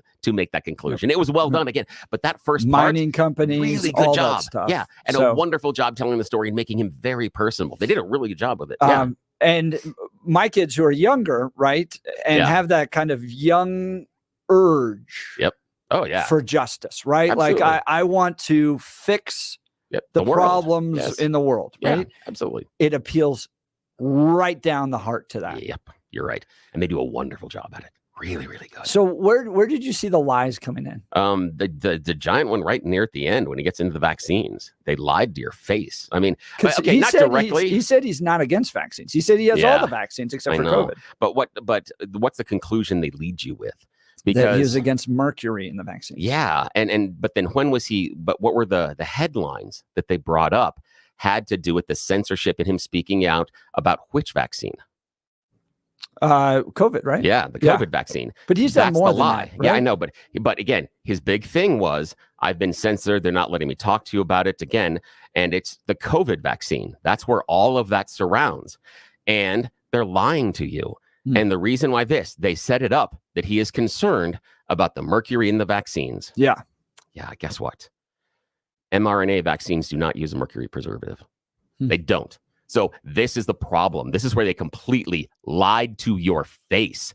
They brought in, he's concerned about the mercury and the kids that are harmed in the mercury in the vaccines. And early 2000s, all the mercury was pulled out of vaccines, 90% of them. So that problem doesn't exist right now. It's not extant. And they then go for the COVID vaccine and him not being able to speak out about it. They draw the conclusion for you that he is concerned about the mercury in the vaccines in a vaccine that doesn't have mercury. There's no mercury preservative in mRNA vaccines. None. Interesting point. And here's the problem. This is why it pisses me off. Okay? Because I know that I'm a nerd. I know that I'm a dork that goes and reads these things when you don't have to. It's just how I'm wired. It's not a good thing. It rarely comes in handy, except in instances like this. As soon as he said it, I very loudly had two of my kids come over because I'm watching the computer afterwards because I go, that's a bunch of bull, loud enough to I'm like, what's dad watching? And they walk over like, what is this? I'm like, dude's lying to us. And they're like, what? They didn't know. They shouldn't. But I know this. And the fact that he's sitting there drawing the conclusion that he's concerned about the vaccines because of the mercury poison, the poor kids, and the vaccine he spoke out against doesn't have mercury preservatives in it. He didn't get into the COVID vaccine. I have concerns about COVID vaccines, but it's not because of mercury, but they didn't get into that at all. No, yeah, they did. They didn't cover that at all. That was the conclusion they were drawing, because what they did is they talked about him worried about the vaccine and the mercury vaccines and all how horrible it is, and then they pivot to him speaking out, and it was recently, it was about COVID, and the headlines they run in front of you reference the COVID vaccine and the COVID virus. Yeah. That's the headlines they run in front of you, and they don't explicitly tell you, because that would be a direct lie, but they allow you and bring you to the conclusion that is incorrect. And either they're doing it on purpose, that they know they are drawing a wrong conclusion, or they're too stupid to figure it out. And I would prefer to think stupid rather than the fact they're trying to manipulate you. But I'm probably thinking manipulation is right.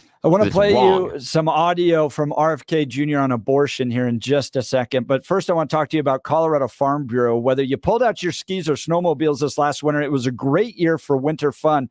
But the snow means even more to Colorado agriculture. And I want you to know that our state's farmers and ranchers are doing their part to protect our future water resources. The people of Colorado agriculture continue improving the efficiency of their irrigation systems and adopting farming practices that help crops use less water to grow. They're planting drought-resistant varieties, and they're leading talks with state policymakers about how to preserve water supplies when we have good years like this last one. My friends at the Colorado Farm Bureau are leaders in water conservation and water policy. You know this in Colorado, guys. Whiskey's for drinking and water's for fighting. So water is the gold in this state. They understand how to balance water for crops and water for families, and they're doing more with less. So you can do your part. I recommend you join and become a member today. Go to coloradofarmbureau.com. That's coloradofarmbureau.com to join those wonderful people over there. All right, here's RFK Jr. on abortion. But so in other words, keeping it as is with Roe versus Wade having been overturned and leaving it up to the states to determine if and when a woman can have an abortion? No, I wouldn't leave it to the states. You wouldn't, right? No, I would. You would say completely. It's up to the woman. My belief is we should leave it to the woman. We shouldn't have government involved, even if it's full term. Even if it's full term. So RFK Jr. being very clear on where he is on abortion. I do appreciate the fact that he's honest about the full spectrum of it. Yeah. Right? Like, it's kind of like where Bill Maher was. It's just like, yeah, I know it's murder. I'm just okay with it. Him going, I'm going to leave this up to a choice of a woman, even all the way to the very end. That was surprising. But if you're anywhere on the social conservative spectrum, that's a deal breaker. That is where this kind of fun little run, oh, he's interesting, oh, he's kind of different, he's one of those old traditional Kennedys, he's different than the Biden world, all that stuff. That's where that road comes to a dead end. Right there. I watch the documentary and I go, wow, this is a really interesting guy. And we've invited him on the show. He's hosting a rally here in Colorado. Love to interview him. Think he would be great to hang out with. But if you're a social conservative like I am, that's the door. That's where it ends. And you go, okay. Yeah. Nice. Back to Trump. Here's the other weird part about it is, and I appreciate inside the documentary the idea that he's a guy that's going to get things done for you, etc. And that also is a complete fabrication. And here's the reason why. At a presidential level, a third-party candidate cannot work based on the current system we have. You cannot expect a third-party presidential candidate to get into office and ever be effective. It will be a morass of wasted time for 4 years. And here's why. And here's why. Who were his constituents? Who does that third-party candidate who's sitting in the White House, who do they walk down to see on the Hill in order to get legislation passed? Who are the people they work with behind the doors to get their legislation passed? Who is going to step up in the House or the Senate to put their name on the bill that the third-party guy wants? He doesn't have a single member of his party in either chamber of the legislature. He can't pass crap. Not going to get anything done. You don't think they would just go, I mean, yeah, we don't have to work behind the scenes party-wise, but he could still have a good relationship with the speaker, couldn't he? Because what thing that you are very steeped in politics. One thing that you know is that in the political game, especially up in Washington, D.C., the one thing that you want is you want people that are not in your party to have credit for getting things done. That's the one thing you really want to do. You want to make sure that the person that is not of your political party gets a good job done, so it's more likely they're re-elected. No, that's not what they do. So both sides would be trying to torpedo him so that it is a one-term presidency as quickly as possible. And none of them would do anything you wanted. It would be worthless. Speaking of torpedo, did you find that part where the guy that used to serve in politics now works in corporate PR, and how the corporate media attacks the people they don't like? Of course. Wasn't that amazing? No. No. When I see that stuff, I'm like, yeah, that's how it happens, man. Yeah, all the time. They coordinate, and then they if you don't do their bidding, in some ways, yeah, absolutely. And they go after you personally. And that's why, again, for me, that's why it still would break up a lot of their monopolies, because if you don't get to that level of being too big to fail, you then also don't have that political pressure. If you are having to deal with, I don't know, let's just say 17 different air carriers, it's much more difficult for one or two individual air carriers to go into Washington to lobby ass. That basically what happens. So it's more difficult that way. It was interesting. And of course they go after it. You remember the Google story where it was the employees from Google that were mad about the independent bloggers that were giving them crap. And so they sent them like bees in the mail and ants and termites into their house. So yes, I believe that happens. Just getting something written about you, that's the least of the worries in some things that have happened. We're talking about Who is Bobby Kennedy? It's a 30-minute documentary that Robert F. Kennedy Jr. put out to kind of address misnomers about him, about his campaign. And I thought it came across very positive. I'm glad they did it. Go and watch it. It's on his YouTube channel. We're inviting him to come in. He'll be in Colorado May 18th and 19th for rallies. Hopefully he'll swing by the studio. The request is out. Great. We'd be happy to host him here. I think we'd have a better conversation than you'll have on any other station happening here. Friends, one last reminder of this. Sunday, Mother's Day. And if you just gulped, don't worry about it. We got a solution for you. If you're still looking for that special gift, I realize restaurants and flowers are always popular. You're not going to get a reservation at this point. Flowers, you're going to pay a lot of money to deliver them at the last minute. But let's be honest, in today's world, they may not even want that. Many women lead a stressful life, juggling time between job and family. So this Mother's Day, give her something she really needs. Some time to herself just to rest and relax. Buy her a few hours of pampering at Beau Visage Skincare and Spa. You can either get her one of their fabulous gift packages or one of their luxurious treatments like a relaxing massage or wonderful European facial. Folks, I've been to Beau Visage myself. I can promise you this place is great. My wife and I went there around Valentine's Day. We did the couples massage. Fantastic. It's professional, first class, and they do a terrific job at very competitive prices. Give them a call today, 303-779-5002, or visit bvspa.com. Again, it's spelled Beau Visage, B-E-A-U, and then second word Visage, V-I-S-A-G-E. If you want to Google them, 303-779-5002 or bvspa.com. This Mother's Day gift, give a gift that says you deserve to be treated like a queen. Call Beau Visage. All right, we'll continue. You're listening to The Jeff and Bill Show. News Talk 710, KNUS.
Going to be cool today. Showers and cool. Only 58 degrees. Saturday, 68. Sunday, 70. So, afternoon thunderstorms pretty much all weekend long. And then Monday, you get to 75. So, it'll be nice. Friends, it's been an absolutely fantastic show. If you missed any of it, go to 710knus.com. Thank you to all those that called and texted in. Charlie Kirk is up next, followed by Dennis Prager and Sebastian Gorka. You've been listening to The Jeff and Bill Show. News Talk 710 KNUS. Have a good weekend.